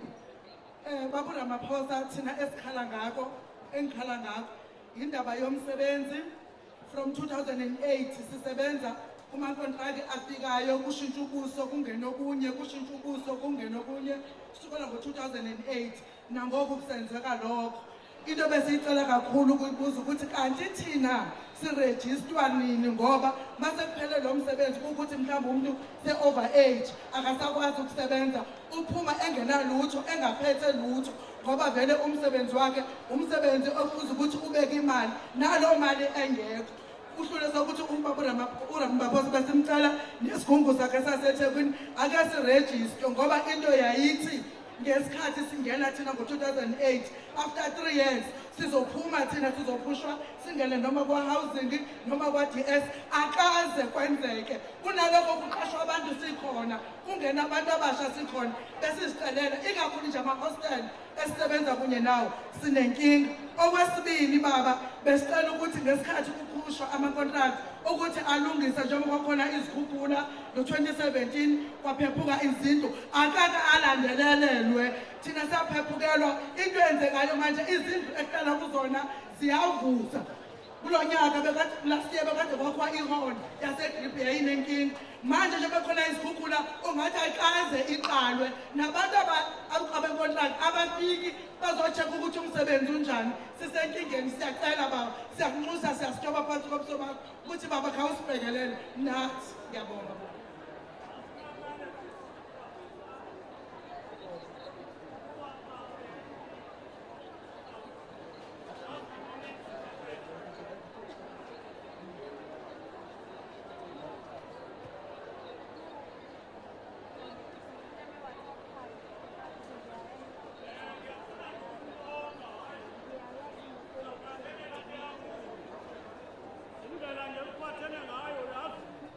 Ngathi ngabantu basendwedwe yazi.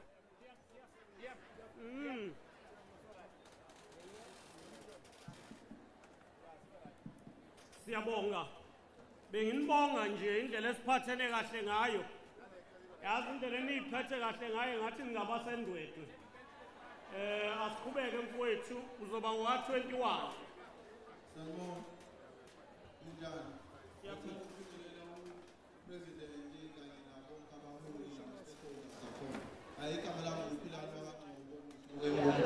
I only have 3 things in main sorry. I only have 3 issues now. It's energy, development for economic opportunities for abantu abancane kanye nabantu abadala. Ngizoqala kwi-energy sector. Kwi-energy sector thina sikwi-coastal line la eMzansi noma ngisho la eKwaZulu-Natal.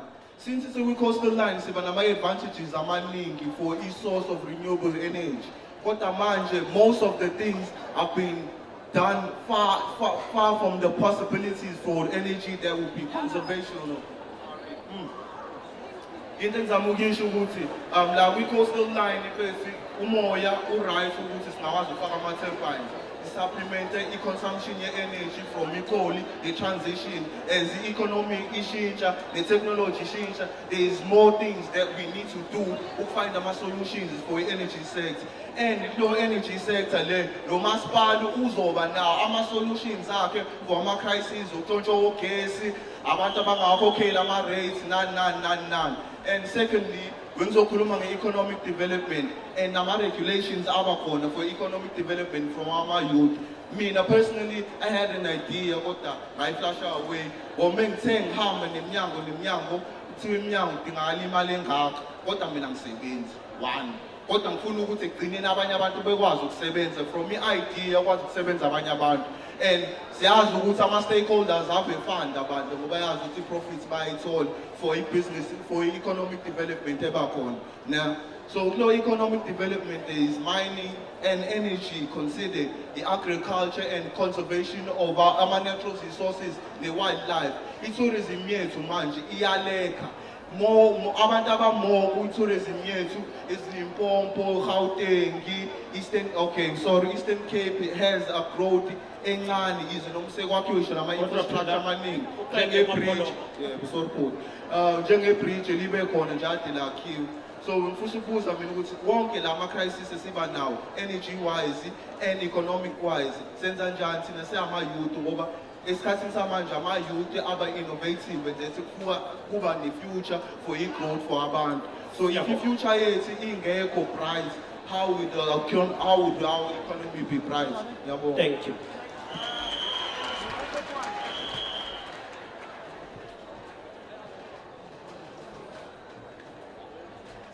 Sanibona, ngiyanibingelela ngutholakela kancama. Ngihlala ku-Ward 87 eka-Q. Nginesicelo la ngisibhekise kumongameli nakubaba kaKhobza. Sinenkinga la. Sisebenza ku-CWP. Imali esiyihola sikole u-960. Ngicela ukubuza ukuthi sisacela sasicela unyuselwe imali noma sedelwe iy'nsuku. Kuthulekile asiphendule. Ngicela ukubuza ukuthi yena ubaba kaKhobza angakwazi ukuthi ayihole le mali le thina siyihola siney'ngane sinomndeni. Kulo 800 kulo 906 masingcwabisane ngithenga ukudla kule mali. So mama sisebenza nobaba bemizi yabo nathi mama bemizi yabo. Ngicela ukubuza ukuthi kanti thina sophendule kanini kule nkinga esinayo. Sinenkinga ngcono makuthi uyahluleka kulo msebenzi asinikeze omunye umsebenzi ozosinika imali ngoba siyahlupheka sibo umama bomizi. Nenkinga yani sinenkinga yomgaqo emapassage. Amapassage imoto azingeni idilikile imigaqo. Siphinde futhi sibe nenkinga yama-G-logs. Abantu abafakelwa ama-G-logs balebuza ukuthi sivotelani kanti sivotela u-ANC kanti asinakiwe. Kodwa bebuza ikhansela nalo likho into elizoyenza. Abantu bahlale endlini edibikile. Kakhulu nje ngicela ukubuza nje ukuthi sophendulwa nini kanti ukuthi lo msebenzi asi-WP sithathwaphi sibekwaphi. Ngiyabonga.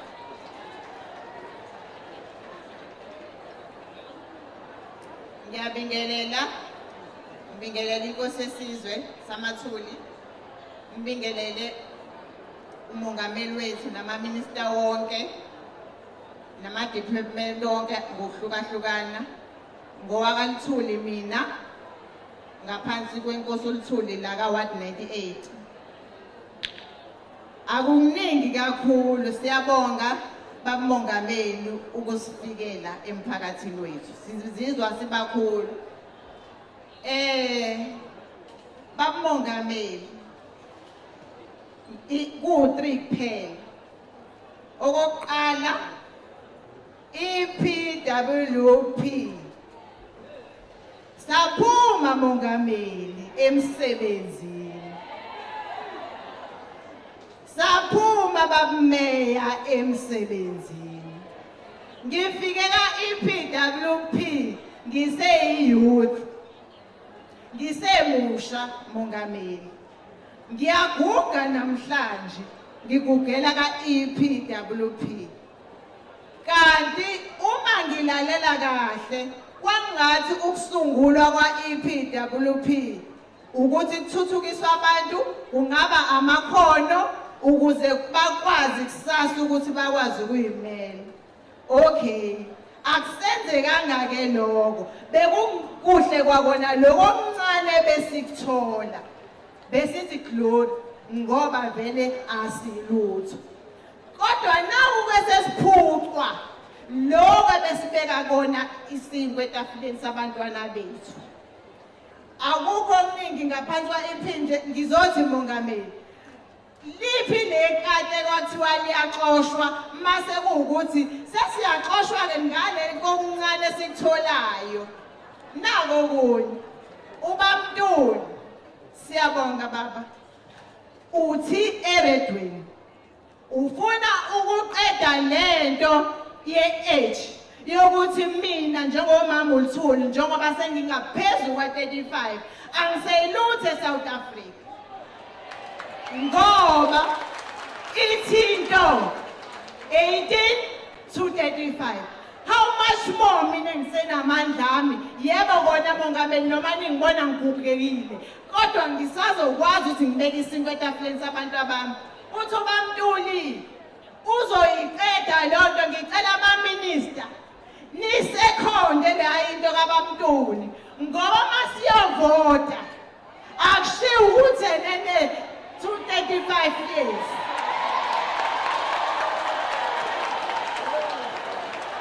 3. Awungene kule lokugcina ke. Ngicela ungena lokugcina baba ngiyacela. Badlali Bamongameli, sekhona isystem asebeyenza ke manje na. Ama-minister ama-minister ngazi suke ikhwishwe phi ipost. Kufike kuthiwe nansi iposta. Applyan. Awusiyogijima ngo-2 bethu. Siyo-applya. Ekugcineni sesisho ave kubiza ubamongameli mhlawumbe wa-applya wena kudala. Abo manje ave kubiza uku-applya. At the end, kuthiwa ayisekho imali. Ngizolinganisa ngani ngo-Department of Education. Kuphuma ama-poster, sothisha sifundisi, ama-graduate thina. Ningaboni sicindezelekile nje kuthiwa i-PWP, sifundile bamongameli, siney'nto zethu. Okay, sagijima sa-apply education, saphuma sangena. Buza ukuthi ungibuzele nje ku-Minister of Education, aphelele phi lowo ma-post. Kuphinde ka-EP baba. Sa-apply, kwathiwa si-apply kuzothatha u-EP. Sa-apply sagijima saze sayinqaba. Amukho noyedwa u-EP owake wathatha. Ngiyabonga ithanda. Siyabonga. Kakhulu kunina nonke. Ngicela nje sishayele ihlombe ngendlela esiphakathi ngayo. Shaye nje ihlombe siyabonga kakhulu. Lena enye yezimbizo ongathi abantu bakhuluma into ezisuke inhlizweni kubo. Kodwa bayibeke ngenhla inhlonipho, idiscipline enkulu. Sifisa ukunibonga nje nonke. Esikhathini samanje ngizocela ukuthi sidedele umongameli. Nguyena ozobe senikezela impendulo nokuthi obani abaphendulayo. Ngoba lena imbizo kamongameli la alalela khona abantu kuphendulwe ngaleso sikhathi. Kodwa nguye oyolayo leyo session yokuthi ubani ophendulayo. Siyazi futhi ukuthi through that process uPremier uMphemba uzokuyithuba futhi lokuthi akwazi ukusho amazwi nokubeka ezintweni ezibekiwe. Ngakho ke ngiyacela sonke sisukume ngenhlonipho samukele umongameli wezwe ubaba uCyril Ramaphosa ukuba khulume nathi. Halala President Ramaphosa, halala. Halala President Ramaphosa, halala. Siyabonga.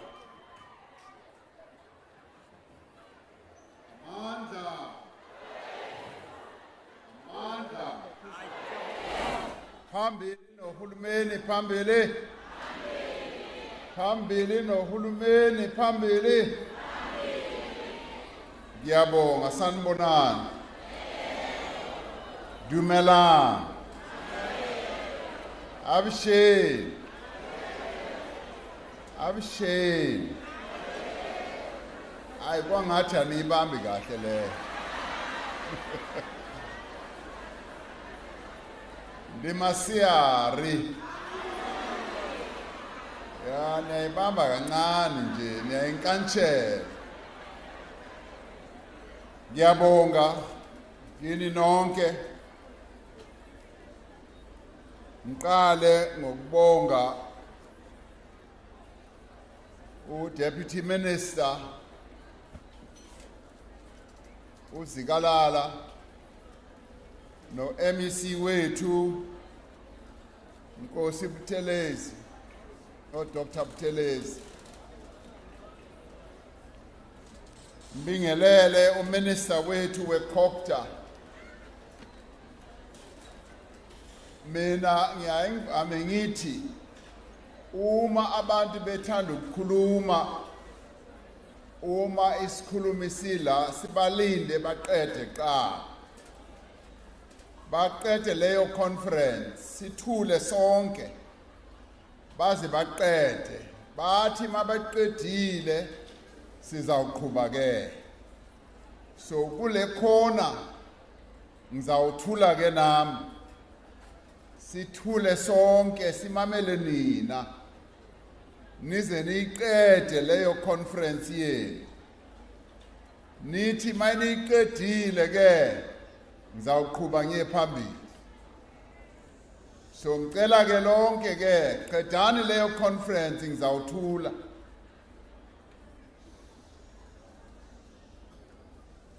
Ya kwangathi ivaliwe leyo conference. Sifanele ukuthi sihloniphane. Ngoba uma wena unikwa ithuba lokuthi ukhulume uyathanda ukuthi bonke abantu bakumamele. Nami njengoba ngimela ngiyathanda ukuthi ningimamele. Futhi nifanele ngoba ngupresident wenu.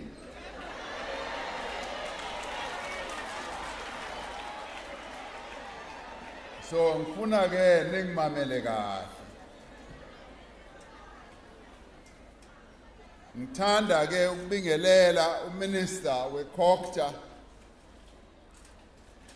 uminister Hlabisa, ngibingelele nepremier yethu yalapha KZN, upremier Ntuli, bingelele isihlalo samakhosi lapha eKZN, Nkosi Shinga, nalabo abanye abahamba naye abasebenza naye, abasebenza at national level, deputy chair we National House of Traditional and Khoisan Leaders, Nkosi Mavuso, na wonke amakhosi alapha ngibe nethuba lokuthi ngibabingelele before we started this meeting. So I had the opportunity to meet them and pay our collective respects to them. Mbingelele, all ministers and deputy ministers. Kuyinjabulo enkulu la kithi ukuthi namhlanje kule Imbizo noba sibe nama technical challenges wama speaker wethu kodwa sinama ministers nama deputy ministers from the Government of National Unity baningana abakhona la. We have the biggest collection of our ministers and deputy ministers from the national government.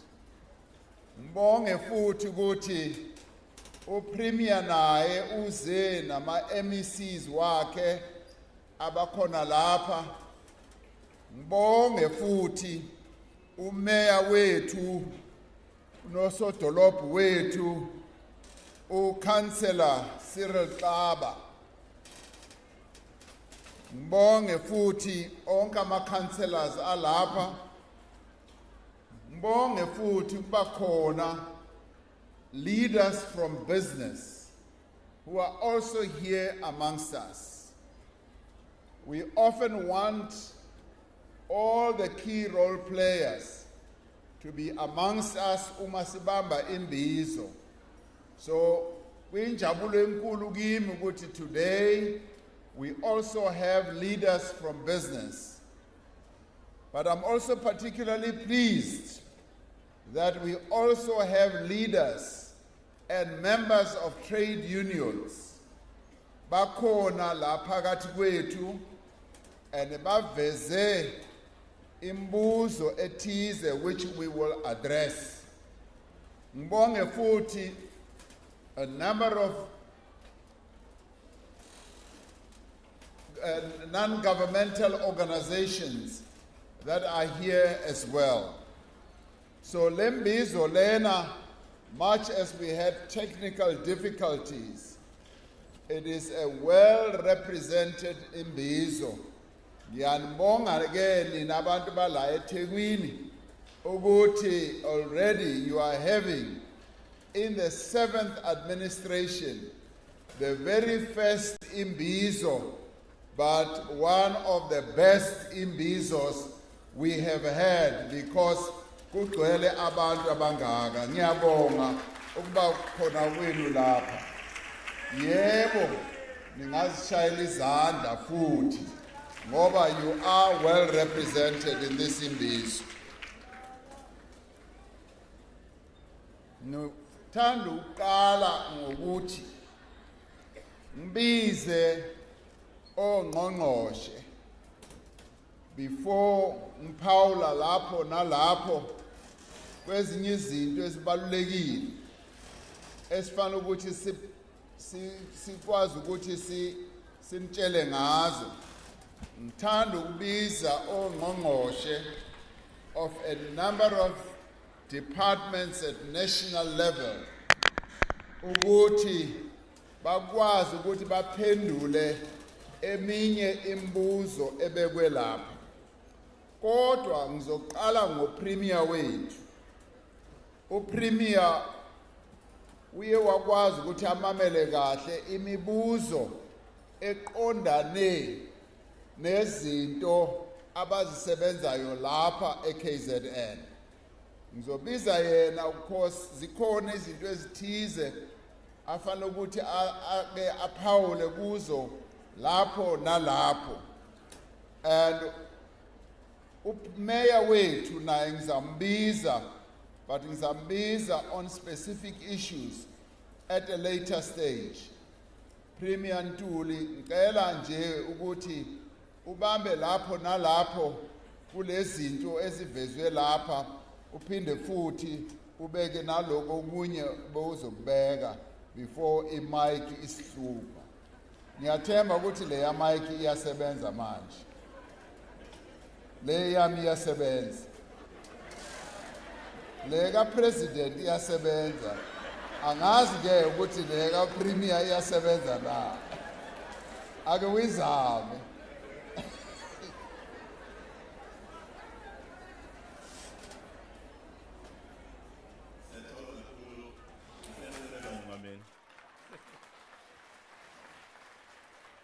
Siyathokoza kakhulu kumhlonishwa umongameli ebese ngimbingelelile ekuqaleni ngikhulekayo emakhosini asedlunkulu njengoba ngikhulekile ekuqaleni uminister wakaKhokta nominister in the office of the president umhlonishwa umeya walapha eThekwini umhlonishwa ongqongqoshe bakazwelonke namaphini abo nongqongqoshe bakwaZulu-Natal bonke no DG nabasebenzi bonke abakhona kanye nomphakathi wonke okhona abefundisi nabo ngiyababingelela.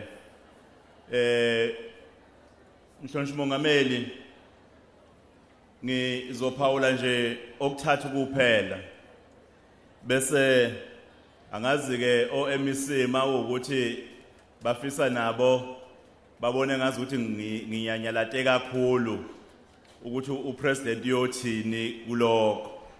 Ngizophawula udaba loqala lobugebengu. Ukhona uminister wamaphoyisa. Kodwa as the province sine role to play odabeni lobugebengu. Ingakho sinomnyango waka community safety and liaising. Okuhle kakhulu cishe ukubambisana okhona umnyango kaZwelonke nesifundazwe neTheku njengoba sesayine nesivumelwano. Ngiyethemba ukuthi niyoba ofakazi ukuthi imizamo yokulwa nobugebengu kwaZulu-Natal ibukeka ngazi ukuthi amaphoyisa anyusile ukusebenza kwawo. Igebengu is either zingene ezitokisini noma ingene emgodini lezi suke idubula amaphoyisa. Manje ke sizama ngayo yonke indlela kodwa into esemqoka kakhulu ukuthi sengathi ngaloko kushayela amaphoyisa ihlombe nathi sibambe lethi iqhaza ukuba la kunobugebengu khona sibike. Ngiyazi ukuthi uminister wamaphoyisa uzokuphendula okuqondene nomnyango wakhe ngqo, kodwa ezingeni lethu njengesifundazwe ukuthi sonke asisukumeni sithi emphakathini lahlala khona siyahlangana siyabambisana ukubambisana namaphoyisa ukuze siqede ubugebengu. Sinohlelo ke olunye lokuzama ukulekelela isimo sabantu abasha abahleze emakhaya engekho amathuba. Sabeka ke imali engango 100 million yokulekelela intsha lena esemabhizinisini nefuna uqala amabhizinisi. Bese kuvaliwe ke uma kuphela uOctober. Kodwa sesi-extendile sesikovalwa ukuphela kukaNovember. Makukhona abantu abasha abasemabhizinisini nabafuna ukungena emabhizinisini. Salontsha ifund ka200 million yabantu besifazane abangena emabhizinisini. Esicela ukuthi ngoba sathi ukusebenza kwethu ikakhulukazi siyongena ngomasipala. Komasipala kunamakhansela ke aziyona ukuthi kuze axhumanise nina kanye nathi njengohulumeni wesifundazwe ikuphi okuyokwenzeka. Inhlelo lezi zokuthuthukisa amakhono iminyango kahulumeni inazo inhlelo zokuthatha intsha banikezwe ama skills abahlukahlukene nakhona ezingweni lesifundazwe ezinye ezisuke ifandwa uhulumeni kwazwelonke. Mhlawumbe kunodaba lwezindlu noma ekhona ungqongqoshe wezindlu kazwelonke kodwa lami ukhona owami olapha esifundazweni umhlonishwa uDuma engicabanga ukuthi mongameli ukwazile ukurekhoda ukuregister iconcern edinga ukuba kusondelwane ke nomphakathi ilandeleleke kahle ukuze kubuka ama specifics akhona bese kazi ukuthi ku-addresswe wona. Kodwa mina njengo premier ngiyobe sengithi ku MEC odabeni lwezindlu ngoba besibhala ukuthi luthinta ziphi indawo nginikeza ireport ukuthi usuhambe wafika phi ngoba zikhona izisebenzi la zaseyindlini ezisebenza ka human settlement. Kumsebenzi wazo ukuthi ngenkathi sinahlukana zakhe uhlelo lokusondela ukuze MEC ezokwazi uba nombiko ophelele uma sengithi akaphenduleke ukuthi kulolu daba usambe wabheka kuphi. Ngibona ukuthi ilokho ikakhulukazi obethinta iprovince kodwa engaqinisekisa izolo sibe nomhlangano nomongameli wezwe abethe ucela ukusibona njengecabinet yaKwaZulu-Natal. Sizibeke zonke inkinga futhi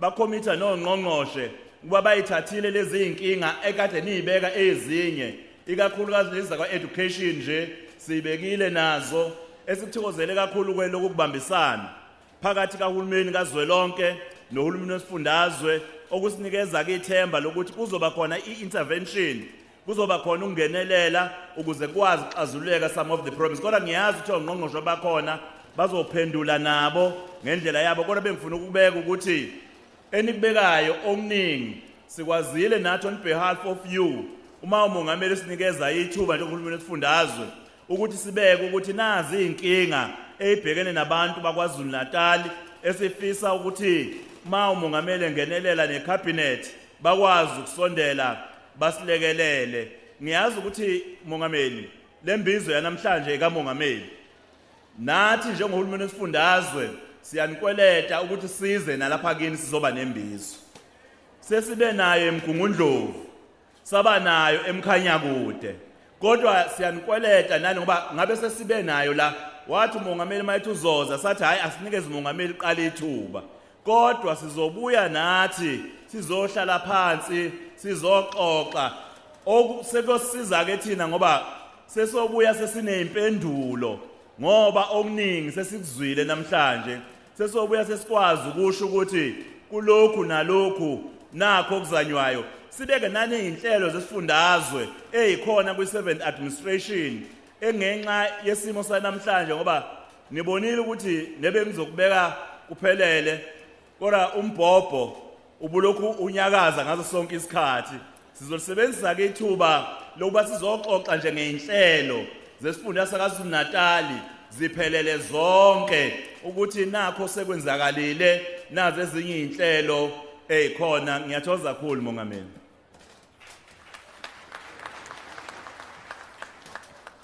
Siyabonga kakhulu Premier. Upremier uqinisile ukuthi izolo sibe nomhlangano phakathi kahulumeni at national level nohulumeni wethu lapha at provincial level Sadlula futhi saba nomunye umhlangano ne-metro yethu lapha eThekwini nabanye ke abasomabhizinisi kule working group engayiqamba ukuthi ibhekisise kahle inkinga ezikhona lapha eThekwini. So we had 3 meetings yesterday just focusing on challenges zalapha KZN broadly and also challenges zalapha eThekwini. Inkinga eyavezwa ziningana nama projects amaningi amanye ngizokhuluma ngawo later, kodwa le education neye health eseyivezwe la iye yaxoxwa nayo. Saxoxa futhi ngama challenges esinawo ebudget, and izocela uminister we basic education eze azochaza ukuthi iprocess esizawembarka kuyo injani na. Iprovince ithe mayiveza inkinga ze-education lapha eKZN, sabona ngempela ukuthi you have serious challenges. Uminister we-finance wayekhona, usanda kuhamba khona manje ngoba wayegijimela kwenye indawo. Wayezochaza kahle ukuthi i-challenge ye-budget ye-education ime njani na, and futhi nokuthi almost 87% of i-budget it goes towards paying salaries. Kusale imali encane to do goods and services. Kodwa yebo uye wavuma naye ukuthi yes, i-budget yehlile inciphiswe ukuthi nationally i-revenues zethu, imali engenayo ye-tax nayo yonke imali esitholayo seyehlile, kodwa isinika inkinga enkulu when it comes to education and health. Siqede ngokuthi kufanele la eKZN ukuthi sibhekisise kahle lenkinga esibhekane nayo ye-education neye-health. Naye uminister we-health, uminister Mtshwaledi, uzawuma kancane naye la achaze some of the challenges nokuthi senzani ngale nkinga esibhekane nazo. Kodwa okwamanje omangichaze le ye-Bela Act. I-Bela Act ngisayinile ukuthi kube umthetho welizwe. Ngashiya those 2 clauses ukuthi kuxoxwe ngazo, and ingxoxo ziyaqhubeka njengamanje. Kodwa ngibeke i-termination date yalezo discussions ukuthi those discussions must come to an end at the end of December. If kungenasivumelwano, i-act le iyonke it's immediately activated. Uminister has started to implement the Bela Act, as she will explain. And ngizofuna ukuthi simnike ithuba lokuthi ayichaze kahle. I know ukuthi there are interests lapha, and it's important ukuthi kube ne-explanation ukuthi senzani na at the national level. So if Bela Act is being implemented except for those 2, and lapho ngibeke i-date sekusele literally just 6 weeks. If kungenasivumelwano, iBella Act iya-activatwa iyaphambili. If kunesivumelwano, then sizawubheka ukuthi leso sivumelwano sizawuqhubeka kanjani na. So I just want ukuthi we must be clear about that. Ngizawubiza uMinister wamaphoyisa kuqale yena eze ngaphambili ngoba into yobugebengu, crime, has been raised by abantu abaningi, and ikhona imisebenzi yenziwayo njengamanje. Khuphuka Minister, imisebenzi ebonisayo kahle ukuthi we are focused on fighting crime, and kunezinto eziningi kakhulu lapha eKZN esizenzayo ukulandelana nezigebengu. Izolo kule mhlangano, khuphuka Minister, khuphuka. Izolo kule mhlangano ebesinawo nalaba basomabhizinisi baye bathi bayabona ukuthi now the criminals are on the run, and it's no longer our people, particularly women and young children, who are on the run. And uMinister uzawuchaza kahle ngemisebenzi esiyenzayo. Minister Senzo Mchunu, chaza ke. Thank you very much, Mongameli. Ngiyabonga kakhulu. All protocols observed.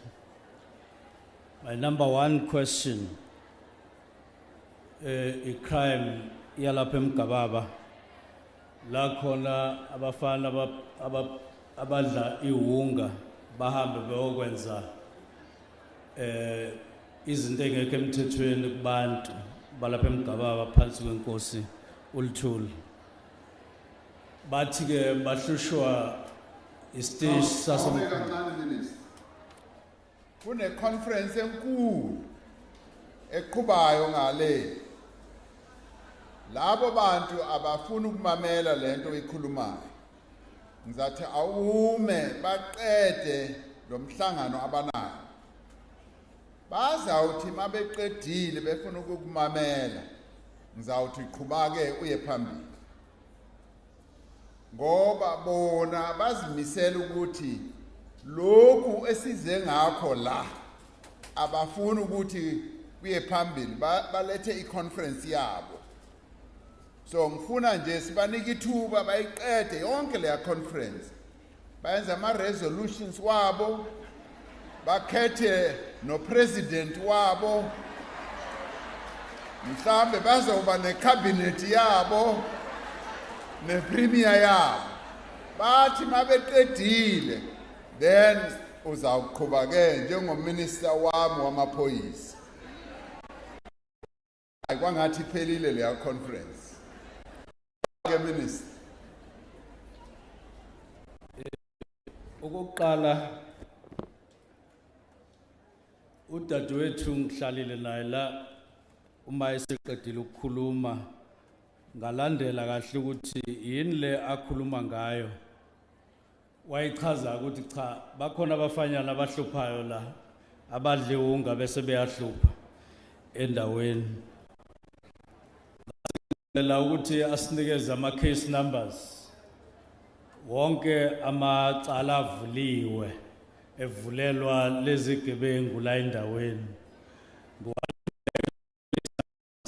ngizofika mhlawumbe kancane makuphela Imbizo sizowathatha lama cases wonke ngiwanikeza uGeneral Mkhwanazi uCommissioner weProvince.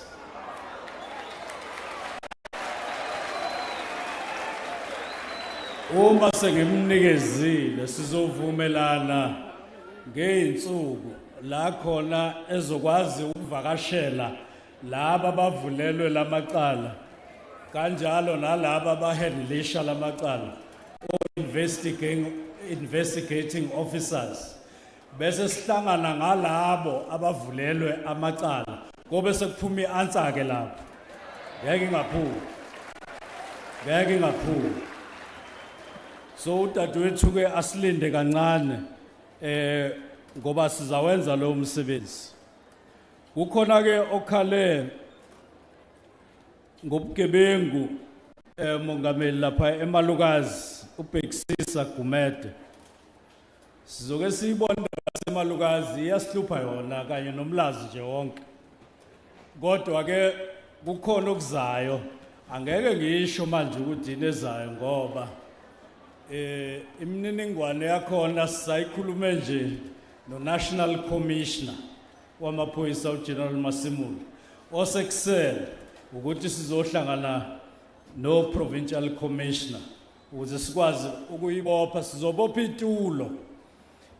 itulo labo bonke laba bantu abagangayo lapha eMlazi nakwezinye indawo bobona maseliboshiwe ukuthi yilo lelitulo ebengikhuluma ngalo la uma ngabe selibathinta ngendlela lobathinta ngayo.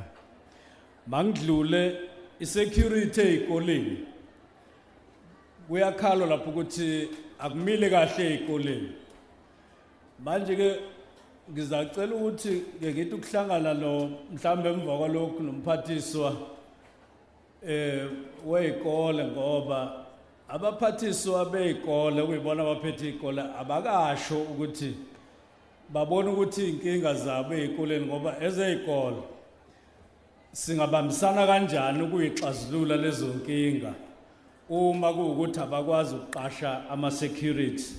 Kodwa ke ianswer iyophuma lapho siwilling ukuthi sisebenze nabo. Kodwa kukhona okwenzakalayo ukuthi ipolice station ngepolice station iyalelwe icountry yonke njengomgomo ukuthi bothintana nezikole ezikhona endaweni ukuze kulekelelwe.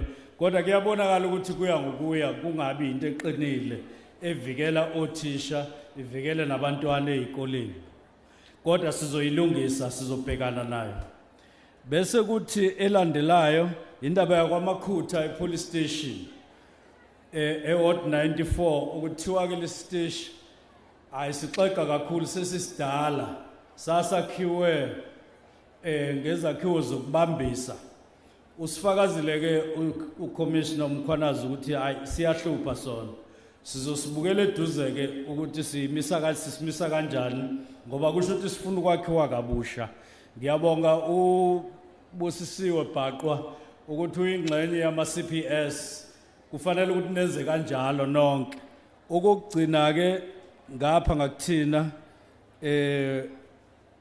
sifike lapha ekuseni mongameli kunenkinga phakathi kwamaphoyisa nenhlangano yothisha nami ngangiyilunga layo isathu.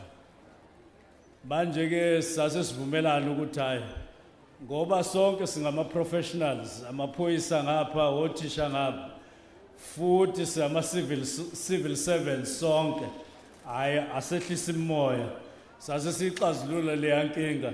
Ilo moya kufanele usebenze yonke indawo sikhombisa leadership.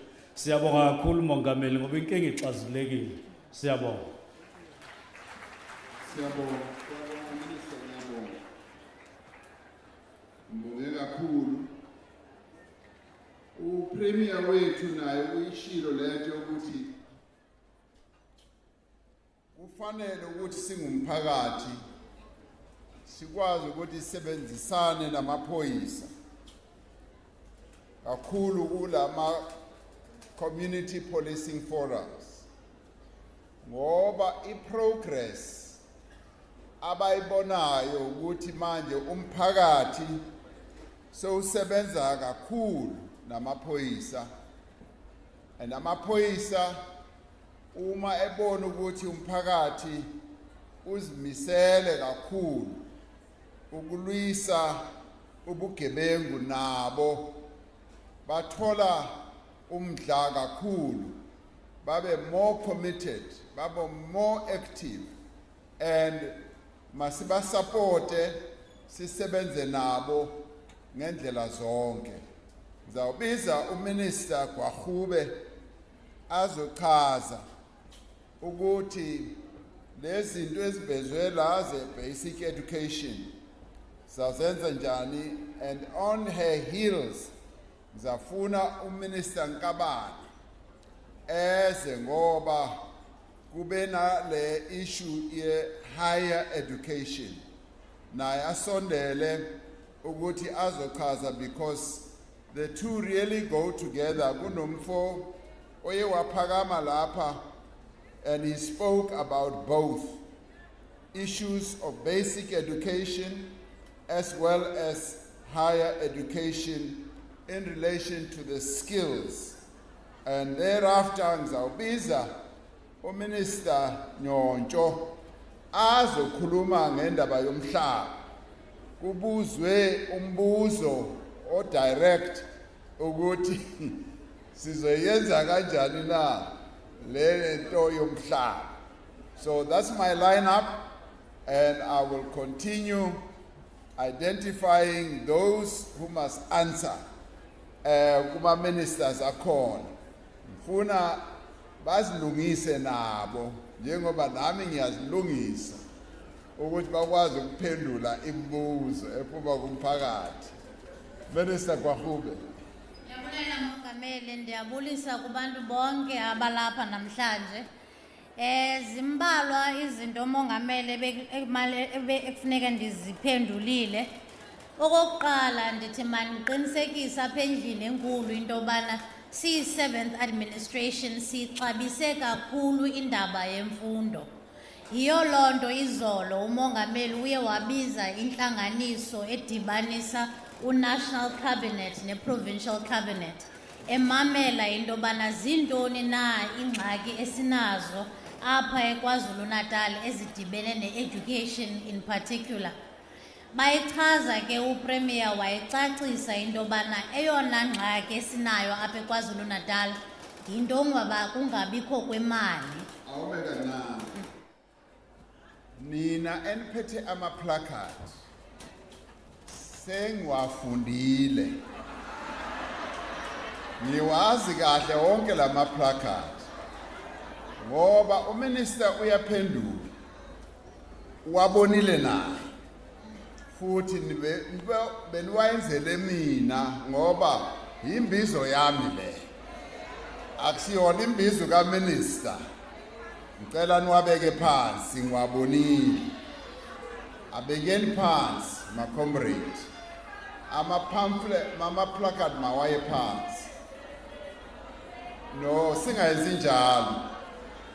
No, uMinister ngizomisa angaphenduli until sikwazi ukuthi emhlanganweni sikwazi ukuthi sisebenzisane kahle. Ngimile kuleyo ndawo. Masiwabeke phansi, sihlale phansi akwazi ukuphendula ngoba ikhona enye into engifuna ukunitshela yona. Ngakumbi wena sisiwami noma Russia. Ngifuna uku-addressa wena kwawena. Bekani phansi ama-pamphlet. Ayihlale phansi bamba umthetho. Okay. Anifuni ke impendulo ephuma on education. Sizayishelva ke. Ngizaniphendula ngelinye ilanga. Ngoba nibonisa kahle ukuthi aniyifuni leyo mpendulo. Aniyifuni impendulo and kusho ukuthi anifuni ukuthi nginichazele ukuthi sizowenzani na. Ngoba izolo mamelana izolo i-advantage ebekhona ukuthi we were able to get a full and deeper explanation about the challenges the education lapha eKZN. Basichazele kahle ukuthi kwenzeka. Kodwa ke ngiyayinotha lento yama-pamphlet wenu, that's fine. Sengiwafundile, ngiwastudishile, ngingabhala ne-exam ngawo. Ngipase kahle. Qhuba Minister. Ndiyabulela Mongameli. Enye into ndiyacinga Mongameli into yobana kubalulekile uba ndiphendule ngoba kukho nabantu abasemakhaya abafuna ukuyiva le mpendulo. So kuyanyanzeleka into yoba singajongi nje abantu abalapha eholweni, sicingele nabo abafuna uyazi into yobana sizayifanda njani na indaba yemfundo apha eKwaZulu-Natal. njengoba sitsho kumongameli uyibizile le bilateral meeting eyibizela into yobana efuna uqonda into yobana yintoni ingxaki elapha eKwaZulu-Natal. Wayichaza ke upremier kwaye no-MEC wakhe into yobana kukhona ingxaki ye-budget constraints esinazo apha in the province. Kamnandi wabe ekhona uminister we-finance, uminister Godongwana neteam yakhe bamamela into yobana zintoni na ekufuneke sizenzile uku-improva imfundo apha eKwaZulu-Natal. Into endiyivuyileyo ke mongameli is that la meeting had an outcome, and the outcome was as simple as this, that in the next 3 months before umphathiswa wezemali adeliverishe ibudget yakhe sizawuthetha-thethana neprovince sibone into yobana sibonelelo sini na esinosenza for abantu baseKwaZulu-Natal. Ngoba kaloku siyayazi KwaZulu-Natal has one of the largest numbers yabafundi. Sifuna uqinisekisa into yobana kukhona ootishara ezikolweni, sifuna uqinisekisa into yobana bayatya abantwana ezikolweni, sifuna uqinisekisa into yobana bayakhwela imoto iskola transport abantwana uya ezikolweni. Yile nto esifuna uyenza apha eKwaZulu-Natal. Sizawusebenzisana naye uMEC Hlomuka, sizawusebenzisana naye upremier siqinisekise into abantwana base-KZN bathi taken care of. Eyona nto ebalulekileyo ndicinga fanuba unoma Russia ebeyibabaza president yindaba yokubana yokungafundwa kwezikolo according to norms and standards. And leyo yinto uMEC asithembisileyo into yobana uzayihoya. Akayihoyi ehamba yedwa ke mongameli, uyihoya simncedisa, encediswa ndim, mna mphathiswa wezemfundo, encediswa ngumphathiswa wezemali. Asiyiyekelelanga le province. Sizawuqinisekisa into abantwana balapha kweli phondo bayayifumana imfundo abafana bayayifumana. Umfundisi uRev Mkhwanazi mongameli uthethe ngendaba ye-dropout rate yaseMlazi district. I've already asked abantu be-office into yobana bafollowisha up naye. But ndifuna ukuthi kumfundisi into yobana the reason why sisithi kwisebe lezemfundo into yobana we don't want to just rely on the academic stream. We want to make sure into yobana there's also skills ezi-introducwayo ezikolweni. Senzele into yobana abantwana bangafoswa into yoba bathi drop out. Ubangaba umntu is not academically strong, akwazi into yoba ayo-acquirisha izikills ukwenzela uba azofumana imisebenzi. Yiyo loo nto ke ngoku sisithi njengoba kule 7th administration sizawujonga into yoba sizawuinvesta njani na in schools of skills. In fact mongameli izolo bendiye kwisikolo se-marine and apho bakha khona upremier no-MEC bazasivule so skolo, and it's about a marine and ocean economy. And ndiyayivuyela loo nto leyo ithetha ukuthi iprovince into yoba izawufundisa abantu abazawukwazi uphinda basebenze kwalapha kweli phondo. And then okokugqibela mongameli uthethe ngento yoba mandicacise into yoba iBella Act simephi kuleyo. Njengoba umongameli ebecacisile njengoba siyafunda apha, iBella Act ayiseyiyo iBella Bill ayiseyiyo i-bill seyi-act now. Isayiniwe iBill ngumongameli, sesiqalile silisebe lezemfundo ukuyi-implementa iBella Act.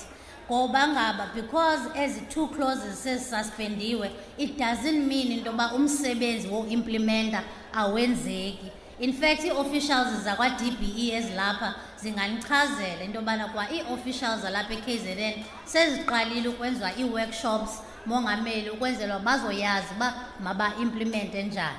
Okokugqibela kukuthi sibambisene singurhulumente we-Government of National Unity. Sibambisene kwaye sinihloniphile, sifuna uqinisekisa into yobana isebe lezemfundo liyawukhuphuka umgangatho wemfundo apha eMzantsi Afrika. Ndicinga uba ndiwagqibile mongameli. Very good, very good. Siyabonga. Uma uMinister Nkabani esazilungisa bengifuna ukuthi usisi wami noma India noma Russia baningi labo noma India noma Russia kodwa ke akekho unoma Cyril ngisamlindile ukuthi abe khona usisi wami noma Russia. You raised a very important point esiye saxoxa ngayo izolo, and that showed the value of the national government and the provincial government meeting together for a number of hours, talking about a number of intricate issues that affect the work of government in the province. One of the key issues they raised is the differentiation of the funding of schools, some of the quintile schools in KZN as opposed to the national norm. We found that some of the quintile schools are funded at a lower level. And the point that you raised, Siswami Noma Russia, and it's a matter that I did say needs to be attended to. So we are going to address it, and as you heard, in the 3 months prior to the budget, we are going to address it. To what extent do we address that issue? Because that is a serious problem that is affecting the delivery of education here. And it was raised more prominently. Minister Umgababa, Minister of Higher Education and Training. Thank you so much, Mr. President. Ndizibulisele nje. Kubantu bonke bakwaZulu-Natal abakhona kule Imbizo Mr. President. Ndizawuqala ngicacise nje ukuba kule question about skills ebeyiraiswe ngubhuti apha phambi kwethu. Uhulumende wase South Africa yona nto ayi-attenda ngokukhulu ukukhawuleza. Njengoba siyazi uba i-existence yethu as higher education and training no basic education si derive from section 29 of the Constitution of the Republic, which is our obligation uqinisekisa ukuthi abantu bakuthi bayakwazi uba bakwazi ungena esikolweni bafunde, and bayakwazi futhi ukuthi bavumeleke ukuba baqhubeke nezimfundo zabo ukuya kumabanga aphezulu lokwesithi further education esiprovidayo ke thina kwi-PSET sector. So ithi i-constitution uhulumende wethu makayenze within reasonable measures, kusho ukuthi ngamandla akwaziyo ukuthi amelane nawo nangomthamo akwazi ukuthi amelane nawo. That's why ke siye saba ne program upresident aye wayipasisa kwi-cabinet ekuthiwa i-comprehensive student funding model esithi kuyo kuzawuba khona this project esibiza ngokuthi NSFAS yabantwana abakwazi ukuthi baxhamle abasuka kuma-families afumana within ngonyaka only 350,000 per annum. Then kubese kube khona laba uplus esibafake kwi-category bebengakhavarishwanga by NSFAS Act, sabafaka kwi-category esibiza ukuba yi-missing middle. So kunemali aye wayibeka ecaleni umongameli ukuba abantu bakuthi baxhamleke kulelo hlelo esibhizi lulo namhla kulonyaka elizawuqala uba active for next year. But ingxaki esijongene nayo, we only have 130,000 abantu abakwazi uku-applya kulalwaluhlu. Esicela abantu bethu bagqugquzele abantu bakhona ekuhlaleni uba nalo uhlelo eluzovala le gap ebesi-identifyile, so that bonke abantu baseMzantsi Afrika bezawukwazi ukuthi baxhamle kule program kahulumende anayo oqinisekisa ukuthi akekho umuntu ovaleleka ngaphandle ngoba engenayo imali yokungena ahamba yofunda. Sithi masikuveze nje ukuba sesayivula ke program ivuliwe ngomhla ka-20 September, i-application process iyavalwa ngo-15 December, and le program because sifuna ukwazi ukuprojecta for the next financial year ukuba uhulumente imalini kahle kahle unyaka mali ekufuna benayo for NSFAS. So we're saying wonke umuntu from grade 9 to grade 12 usengayiqalisa i-application process so that sizawukwazi babangapha abantu abafuna ukuxhamla kwezinhlelo esinazo. Kulonyaka nje sinemali engango-49 billion that esispende for this program and abantu bakuthi babenefitile noba sizama ukulungisa phaya naphaya ezinye zezingxaki esijongene nazo. Upresident uphinde wavula olunye uhlelo alubiza ngokuthi i-Just Energy Transition wadibanisa bonke ominister abathile uba majonge le program ukuthi bethetha ngayo ukuba zeziphi skills of the future that we need to focus on as a government. As the programs ukuthi bethetha ngazo ze-renewable energies, it's amongst the programs and qualifications that we want to focus on so that abantu bakuthi xa ngaba beqeqeshwa ezikoleni baqeqeshelwe ama-programs are in need kwi-economy so that singezukuthi sikhuphe umuntu agqibanga be-employable, sicloser leya gap ye-skills mismatch. So sinaleyo portfolio esiranayo zi-department esinikwe uMr President ibiza nge-Just Energy Transition portfolio. So as i-department sifocuse sicela wonke umuntu asondele kulo program. Uzuqonde sithe kwa-human settlement sathumela imali engango-123 million for learnership programs so that abantwana beza access ama-practical skills. Ama-beneficiaries alo program as about 2,000. Uminister, MEC uDuma uzawurana lo program nje izawusinceda ngama-technical skills masijonge nje lekufutshane and abekwini singumnyango sine-projects eziwu-59 ezala eThekwini ezawubenefit abantu abatsha esizawucela nje sibambisene nomeya kube nendlela bazicoordinate so that bonke abantu bakuthi bezawuqhamla sibalansise i-access ne-success because asifuna ukukhupha umuntu kungekho clear exit strategy ugqibeleni. Enkosi kakhulu. Mr. President. Okay. Sawubiza uMinister Nyotsho akhulume ngendaba yomhlaba, remembering ukuthi noNkosi uShinga raised the issue uma eyenza inkulumo yakhe nabanye baye raise into nomunye wakashinga naye uyiraisile lento.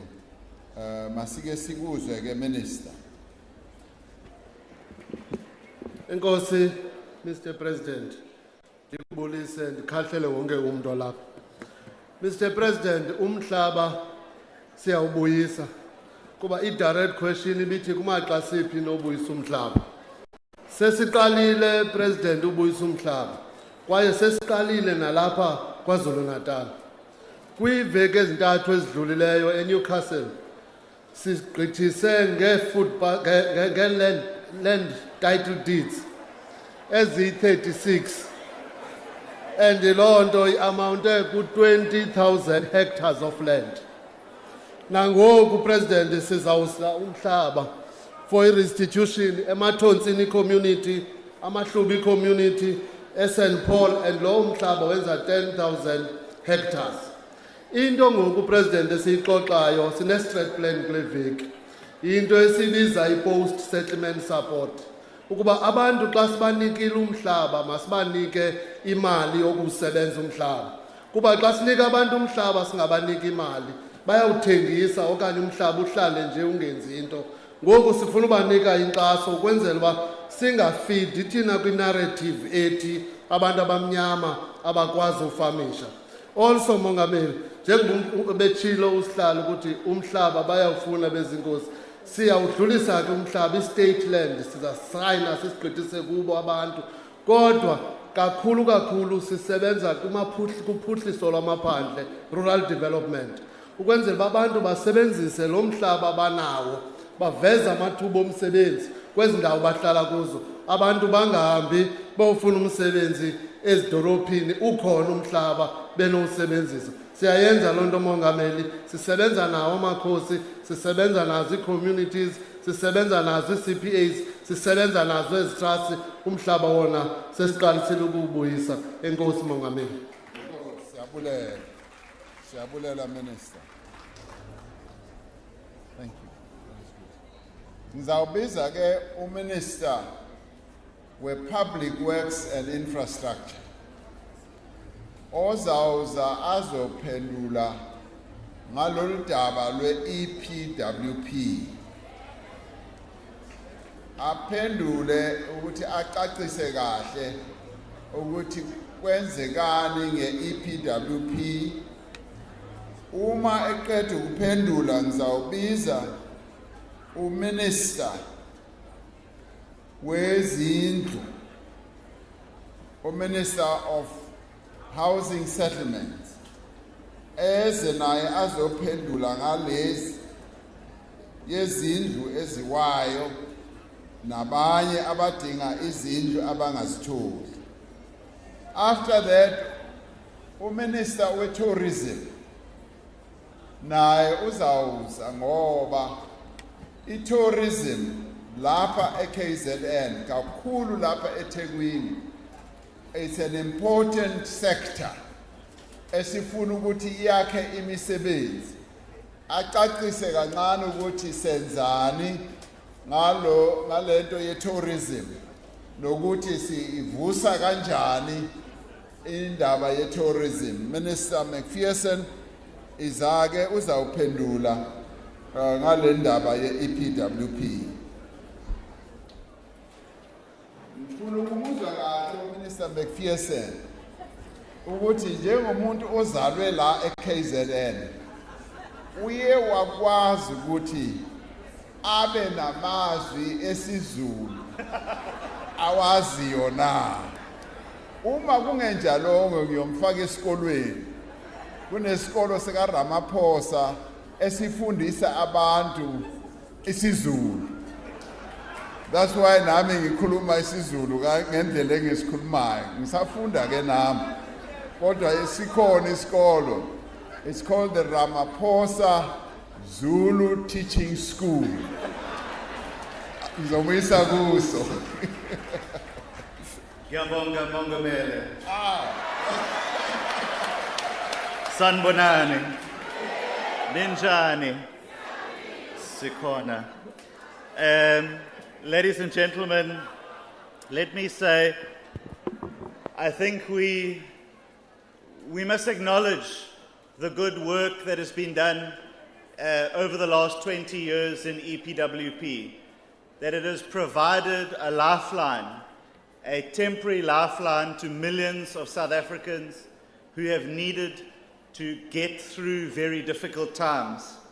But what we've heard and what we hear is that the temporary nature of EPWP often becomes permanent, and people become trapped and stuck in EPWP for up to 10 years, what we heard.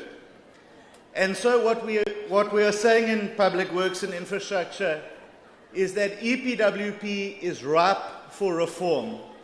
It's ripe to become bigger, it's ripe to become better, and it's ripe to become skills-based that gives people opportunity and a pathway to permanent long-term employment. But Mr. President, we also can't get away from the very serious problems that we face in EPWP around a lack of transparency on allocations. Too often we hear from our communities, and we've heard it again here today, that there's not transparency in how allocations are done. They're done somewhere over there, and they are given to friends or family, and they discriminate often against people. So what we want to do is we want to bring greater transparency to EPWP, that you get an EPWP opportunity not because you know someone, but because it is your turn and your opportunity to do so. We also want to say, Mr. President, that when it comes to EPWP, that we have an opportunity to make skills and preparing people for future employment to be a central pillar of a new EPWP. We have begun a listening tour that we are going around the country so people, our South African compatriots, can come and tell us exactly what their experiences have been and what they expect of EPWP to be going forward. And Mr. President and members of the community, I'm convinced that the time for transformation in EPWP is now.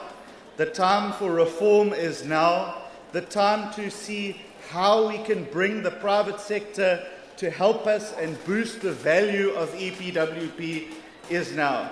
And so we will take the comments that we've heard here today from the community, we will feed it into our listening tour, and when we are ready to present a new, reformed, reimagined EPWP, we will of course bring that to you, Mr. President, but we will also take it to the people of South Africa so that they can buy into it, they understand how allocations are done, how transparency is enforced, how we work with local government, how we work with provincial government, and how we make EPWP ready for the next 20 years of its existence. Thank you very much, Mr. President.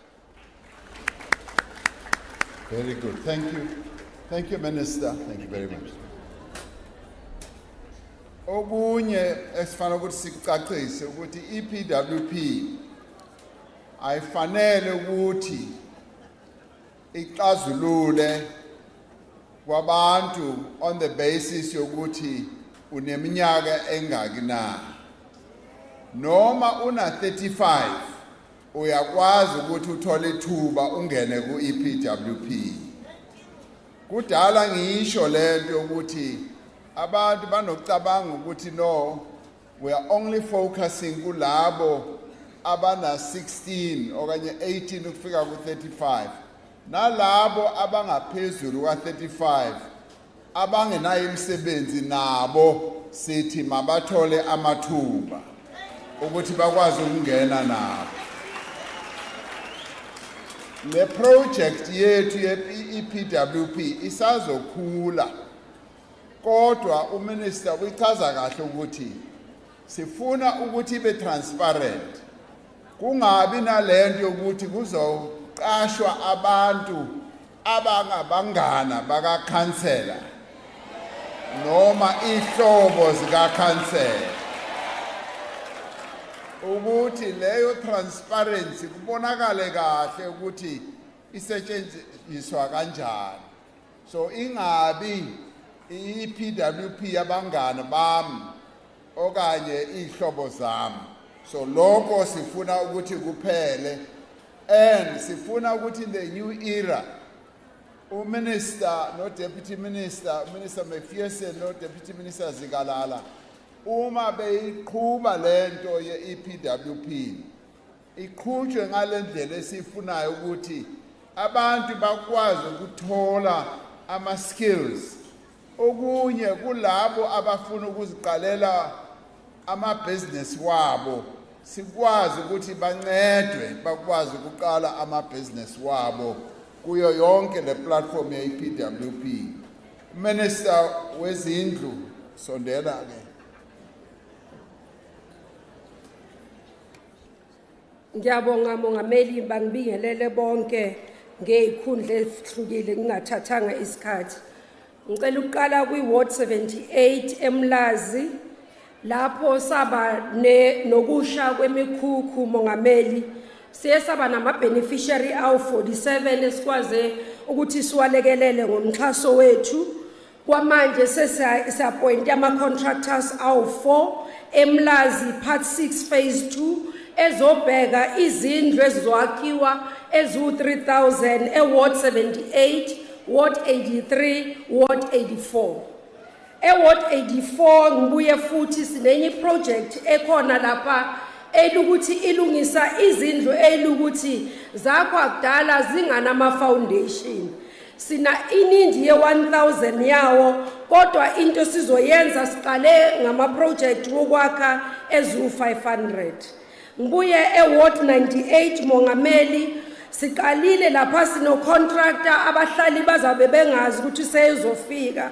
Uyofika ngoJanuary 2025 phansi ko-operation Sukuma sakhe aqala ngezindlu zo-50. Siyazi Mongameli ukuthi abantu bakithi bayasho ukuthi kuningi umxhaso abawudingayo kodwa inamba esihamba ngayo ibuye ishiya abanye ngaphansi.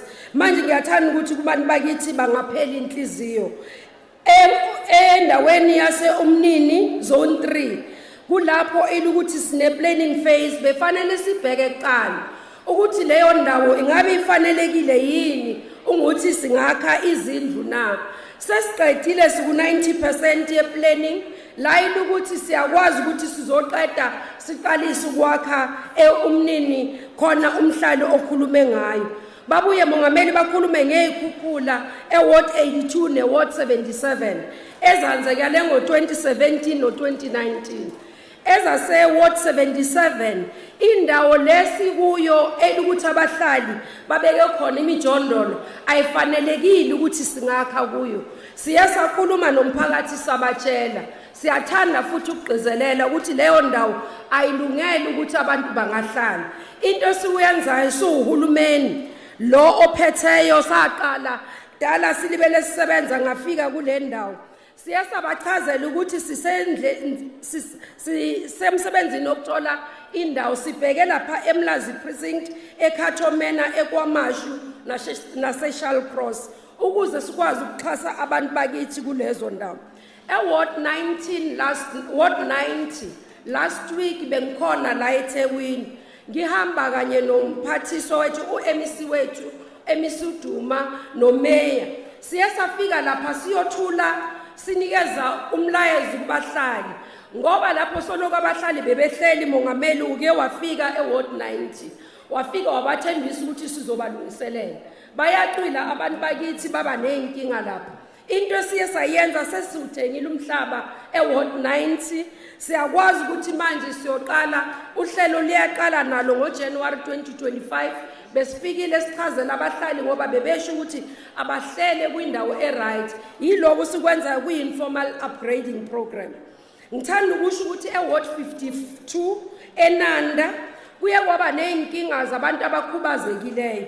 Sihambile sabakhela izindlu sabanikeza izindlu njengoba sikwenza kuyonke indawo sihamba kuzo.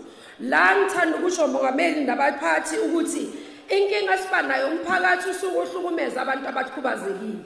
Sesaphoceleka njengomnyango ukuthi masihambe sofaka ama-butler bus ngoba umphakathi uhlukumeza abantu abakhubazekile.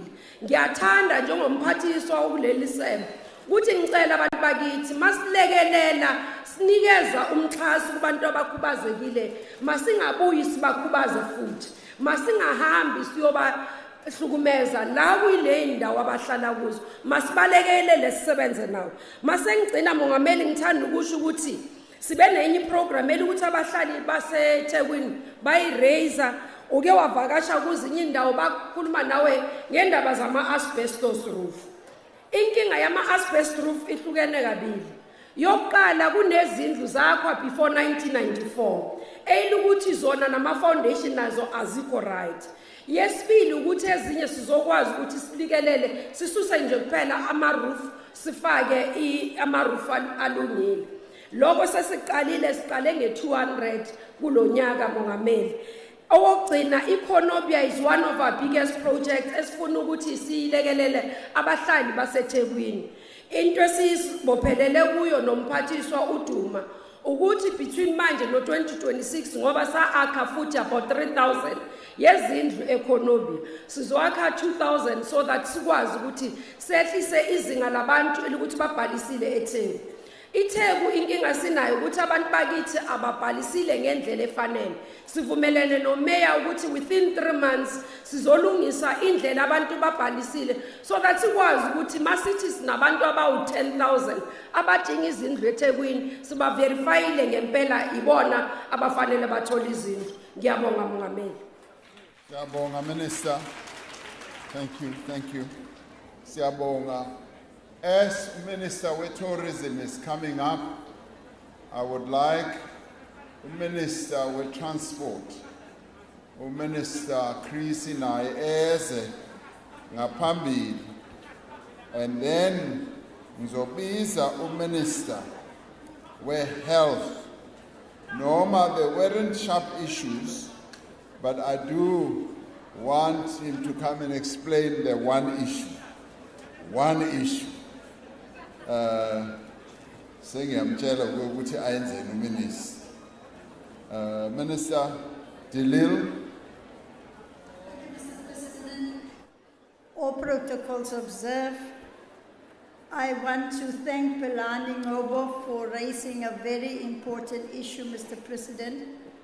We have already exchanged numbers. I gave him my number and we will be meeting soon after this. Mr. President, tourism is a very important sector for this province. It is making a big contribution to your GDP, to the economic growth of the province. And Pelani is right that the tourism sector has gone down in KZN. But we are working hard with the presidential task team and the private sector to rebuild tourism in the province. I've already agreed this morning with Premier Hantule that we will be meeting as a matter of urgency so that we can see how we can work together with the plans of the province to do an aggressive marketing campaign to deal with all the negative perceptions around the province. For the summer season, the Department of Tourism partnered with the private sector. And already we've got 440 private sector tourist attractions that is offering for the summer season discounted deals. Discount on accommodation, discount on using their facilities. And I want to encourage all South Africans to look at the Short Left website and you can see all the discount offerings for the summer season.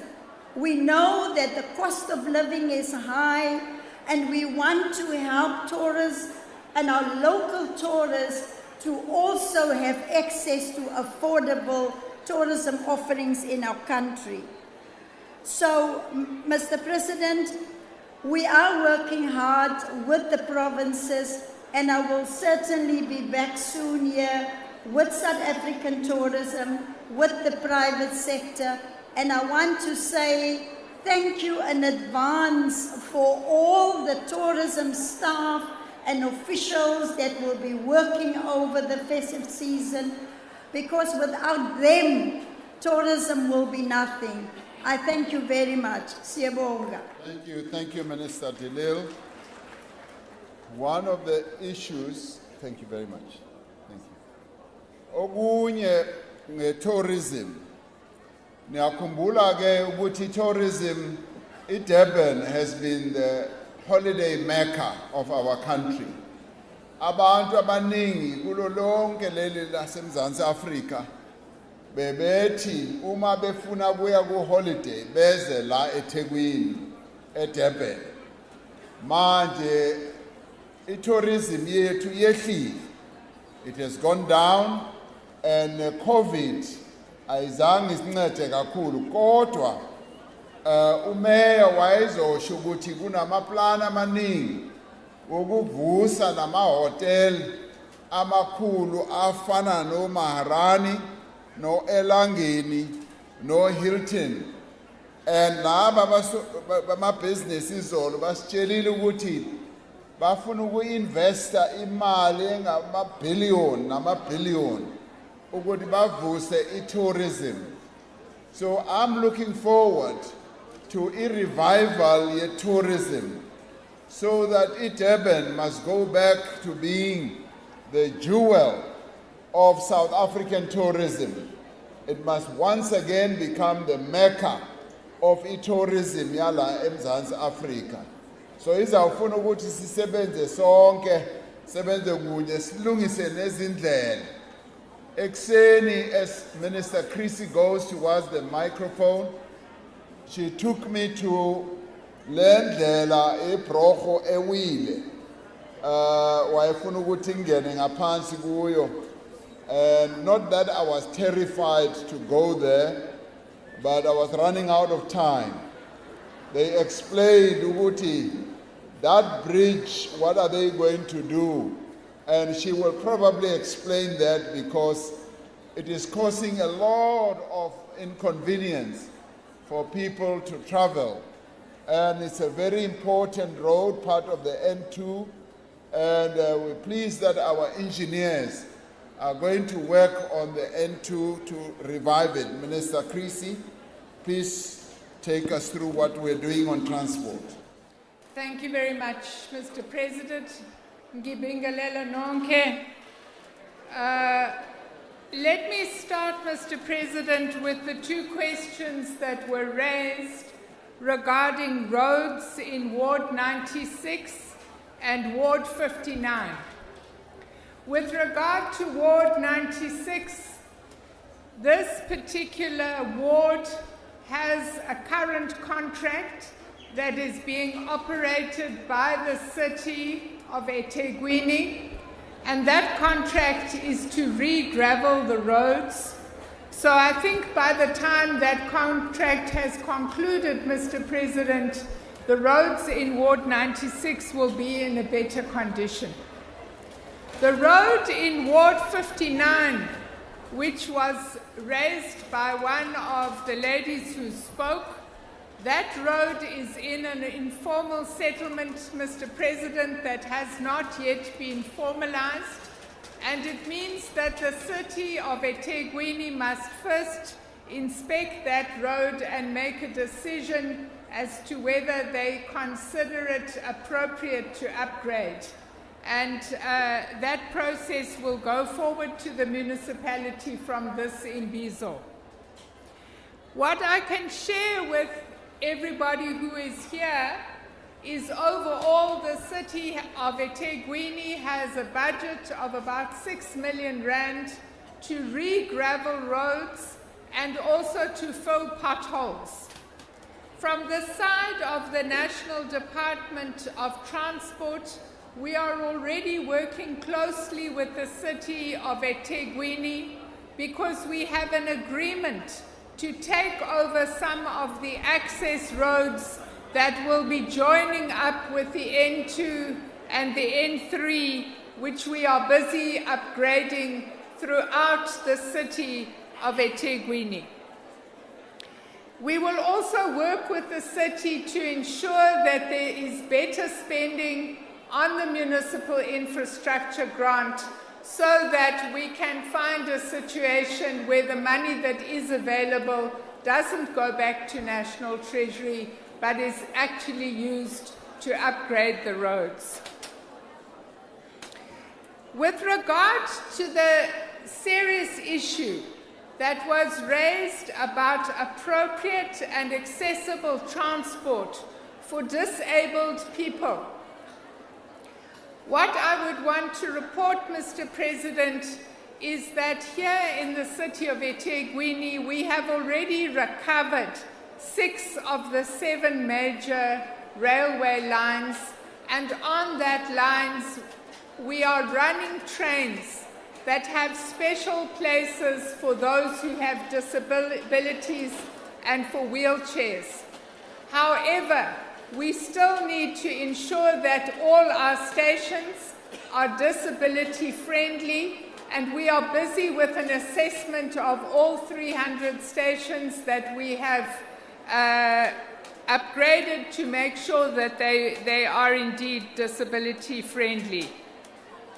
We are also proposing to the National Association of People Living with Disability that we form a joint task team with Santaco and NTA so that we promote the rights of disabled people within the taxi industry and try and ensure that there is a better approach of that industry towards disabled people.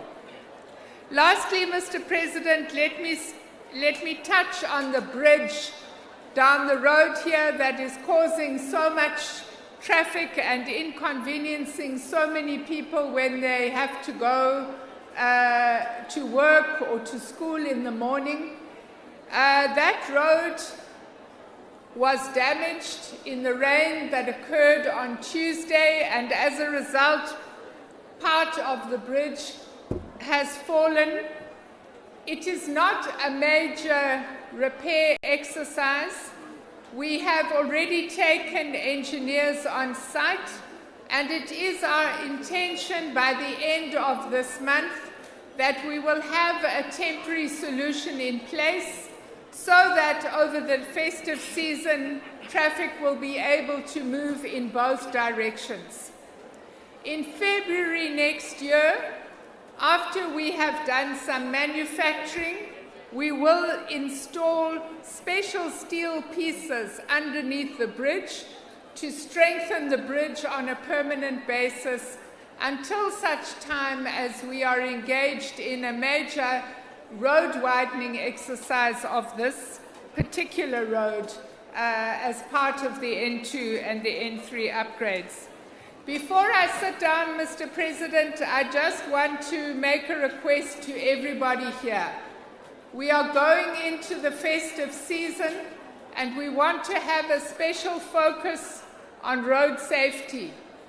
In that special focus on road safety, one of the things we want to do is to reduce fatalities of both pedestrians, passengers, and drivers. And we will make a very big appeal to this audience. Please don't drink and drive. Please don't drive and speed. Please don't drink and leave the tavern and walk down the middle of a road, because half of the fatalities we have every year are of pedestrians. Thank you very much, Mr. President. Thank you, Minister. Sesizawuqeda ke manje. What I was impressed about this morning was how we have such good engineers who have told me that they are going to lift the bridge, which has now gone down a little bit with a number of centimeters, and lift the whole bridge with a jack, and lift a motor to lift the concrete, to level it out completely. I was very impressed that we have such outstanding engineers in this country. Masishayele izandla ama engineers ethu, because they are very good. Now we are going towards the end, because, Minister, you can go and sit down. Because I always prefer ukuthi we must finish our Imbizos by 4 o'clock, because people have to travel far. And we are now going to have Minister Mutsaleni and Minister Majodina, who will come and explain about water, and then I will go towards conclusion so that the program directors can then take us to the close of our Imbizo, which has been wonderful. Minister Mutsaleni, the one issue you wanted to raise. Ngiyabonga Mongameli. Sanibonani. Mina President ngisafundi grade 1 ya Ramaphosa School. Ramaphosa Zulu Learning School. Yeah, ngiyenze grade 1. Yeah. Kodwa there's only one question, President. Bathi bafuna isibhedlele lapha. Ngizocela udade wami uMEC noma Gugu ayikhulumise lento. Usobatshela ukuthi thina ku health sithini. Yeah. Take over. MEC wa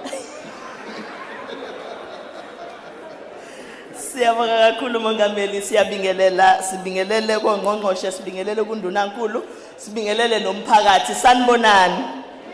Niyaphila. Phambili ngentuthuko phambili. Phambili ngentuthuko phambili. Siyabonga kakhulu Mongameli, umbuzo wethu ubuwodwa nje wokuthi la eManzimtoti bacela isibhedlela. Kuyiqiniso ke mongameli ukuthi isibhedlela esiseduze iPrince Mshiyeni which is 30 kilometers away. Sikhona esinye futhi esiseduze okuyi GJ Crooks but in a different municipality and that's 16 kilometers away. Kodwa eThekwini mongameli sinezibhedlela eziwu20 in total. Okwenza ukuthi kube nzinyana ukuthi sithi sizokwazi ukwakha isibhedlela. Kodwa ngixoxile nongqongqoshe wezempilo ubaba uDokotela uMthwaleli savumelana ukuthi sizokwakha lolu hlelo oluncane silibiza ngokuthi iCHC okuyisibhedlela esincane. So in the next year ubaba uMthwaleli uzosiza ukuthi sithole imali sikwazi ukuthi sakhe leso sibhedlela la eManzimtoti so that abantu bangahambi indlela ende kakhulu. Sicela ke kodwa mongameli nathi njengomnyango wezempilo Macingwane sisebenza kakhulu kahle namaphoyisa akho. Emlazi njengomnyango wezempilo nathi si affected icrime. Sicela usifake nje lapha kulela tulo okadulisho ngoba abasebenzi bezempilo uma bephuma ngeimoto ziyabanjwa ziyadunwa bathathelwa imoto bagcine bengasakwazi ukusebenza. Siyabonga kakhulu mongameli. Minister Majodina siyabonga siswethu nomakhulu. Minister Majodina will touch on the issue of water because udaba lwamanzi iyona inkinga enkulu kulo lonke leli lase South Africa kodwa nalapha eKZN. So uzothi qhaba lapho ngento yamanzi and then achaze ukuthi senzani. Enkosi kakhulu mongameli molweni ntenteni nanso ke umphakathi wase South Africa uyakhula umphakathi wase KZN uyakhula umphakathi wase Thekwini uyakhula amanzi ayadingeka ngokuthunywa umongameli siyakha amadami amakhulu ingakumbi apha eThekwini izolo bendiselo wa uMkhomazi pha elowa uMkhomazi sine project ye 8.2 billion eza kwenza into basitsala amanzi kulowa uMkhomazi swenyusele apha phezulu ndiyaqonda abantu baphaya bawuyibonile esa structure with good engineers sizawatsala amanzi siwafake phaya ze siwasuse phaya angene ebantwini kodwa kwelinye icala sokha idami elokwaphaya elowa Mkhomazi xa kune drought sizawutsala amanzi thina ahlale kwela dam ela dam ligcina amanzi for 4 months kune drought xa umlambo wehlile amanzi ehlile izinga sizawususa amanzi ngenxa ye-engineers eziphuma izandla sawususa amanzi phaya kwela dam siwabuyisele emlanjeni asuke emlanjeni anyuke siyaqhuba nje qha asimanga. Okwesibini kule veke ngapha kwale phelileyo ngolesihlanu ndandiphaya eHazelmere apho senyuse khona idami ngo-13 meters into yoba malenyuke linike more capacity to uNonkosi apha eThekwini kunye nakwaDukuza kwenzela into yoba amanzi njengoba efuneka kakhulu sibe namanzi akwicapacity eyoneleyo siyonyusile ke nge-865 million sayinikezela state of the art sikhompyutha ne-world alikho idam elinjeya silibiza into yoba yipiano way lihamba kanje okwamapiyano lehlisa amanzi kanje ehlatha amanzi ehla kanje angene ebantwini amanzi uyavuma noNonkosi ama-tourists sithi mawasondele kwela dami azobona ubuhle apha Mkhomazi nayo siyayokha kodwa kubalekile ndichaza into yoba oko kungena uNonkosi apha kuqhutywa ngamandla i-leaks zivaliwe nani bahlali ndifuna ukunicela amanzi xa ubona ithaya ibhestile reporter ungashiya amanzi evuza etepini vala itep ungasebenzisa uhosepipe xa kushushu kakhulu phakwa kwat 84 utata uthi ushotelwa nje ikilometer eyi-1 kutsalwa amanzi nonkosi uba ngabe inkinga ikhona khuluma nje sikhona sikuncede umngeni water ukhona la sofaka amanzi 1 kilometer hawu akuselutho lokho siyabulela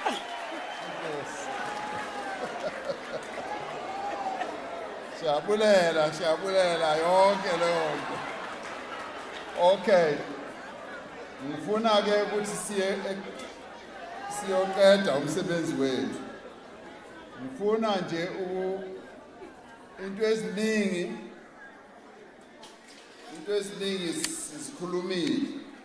Kuneyodwa ye-Itala Bank which was raised. Ngifuna nje ukuthi uMinister we-Finance would have answered this question, but he had to rush off.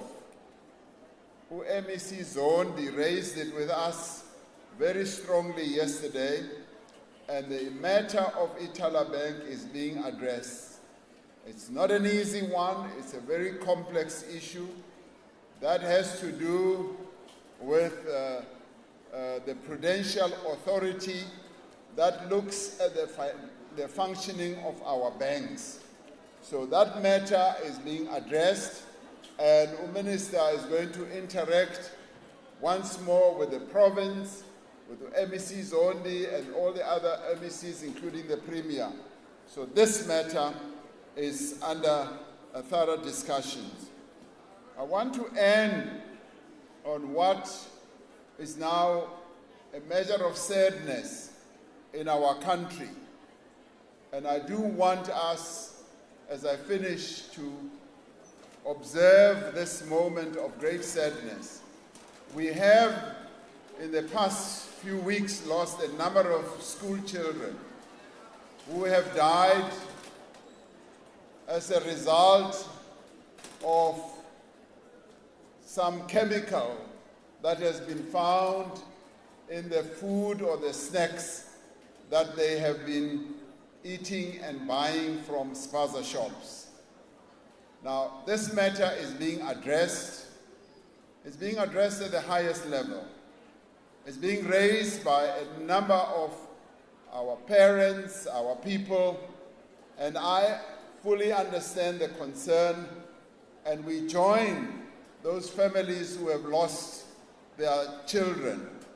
It is very painful for a parent to lose a child who is either 6, 8, or 12 years old, and so on. So we join those families and pass our condolences to them. And much of this is happening as a result of reckless and negligent actions on the part of unscrupulous spaza shops. They are keeping dangerous chemicals on premises where they are selling food. And the police have already arrested some people in this regard.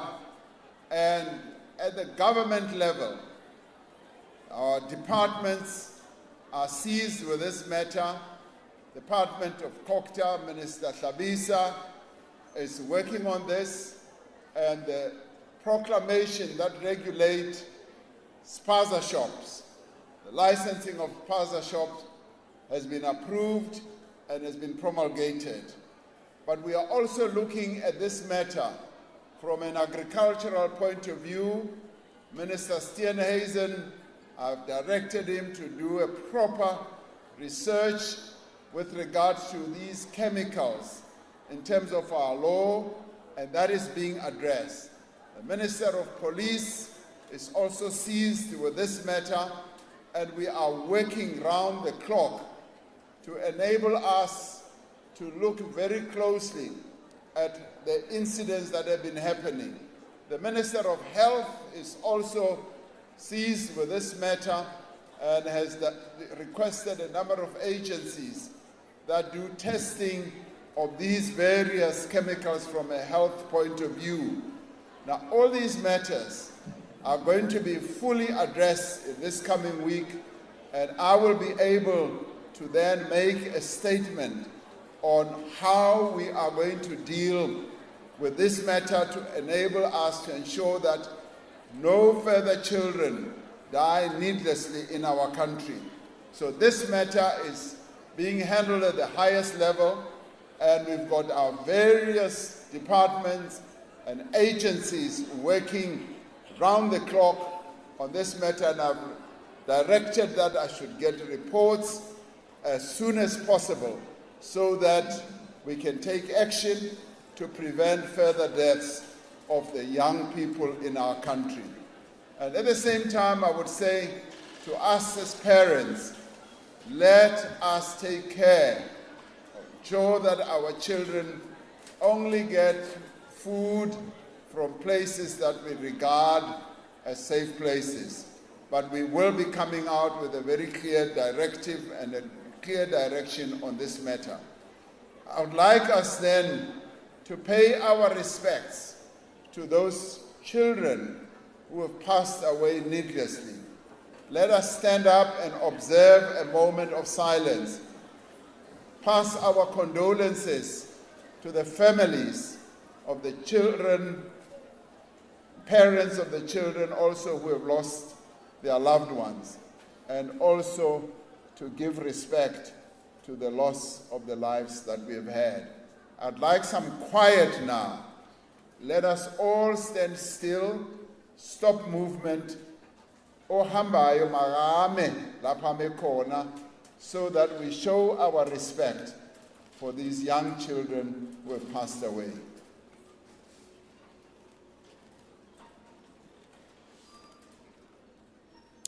Thank you very much. We may be seated. Ngifuna ukugcina ngokuthi, as I end, I think we have held a fairly productive Imbizo session. I am sorry that we didn't start off as well as we wanted to with the technical difficulties that we had. I just want to say to all of us in the government system and sector, we must prepare ourselves better for these types of Imbizos, so that when there is failure with the sound system, there must immediately be plan B. We spend a lot of money to hold an Imbizo, so we cannot get to a point where the Imbizo becomes disorganized, because our people, you all come here, nifuna ukuzwa ukuthi uhulumeni uthini, both at national, provincial, and local level. Ngithanda ukubonga kakhulu ukuthi today has also been a clear demonstration of how our government of national unity is also working. And I have ministers of the government of national unity from our various political parties that are part of the government of national unity. And I'd like to thank them all. And I want all of the parties in the GNU to see the value of these Imbizos. Imbizos are important because they enable us to interact with our people and hear their views and answer their questions, but at the same time, follow up on the issues that they have raised. There may well be many other issues that could have been covered here, but we have run out of time. I'm told that a storm may be making its way to this area. So I'd like to thank you because I think we've had a very good Imbizo, and as I said earlier, yona Imbizo yokuqala ku-7th administration. Siyanibonga nonke abantu baseThekwini ukuthi siqale ngani. Nibaluleke kakhulu. Premier nama MECs bazawubuya bazobamba imbizo zabo, bazawuqhubeka ngomsebenzi esiwenzayo. Ngiyabonga kakhulu, ikwazi ukuhamba kahle uma niye emakhaya. Ngiyabonga.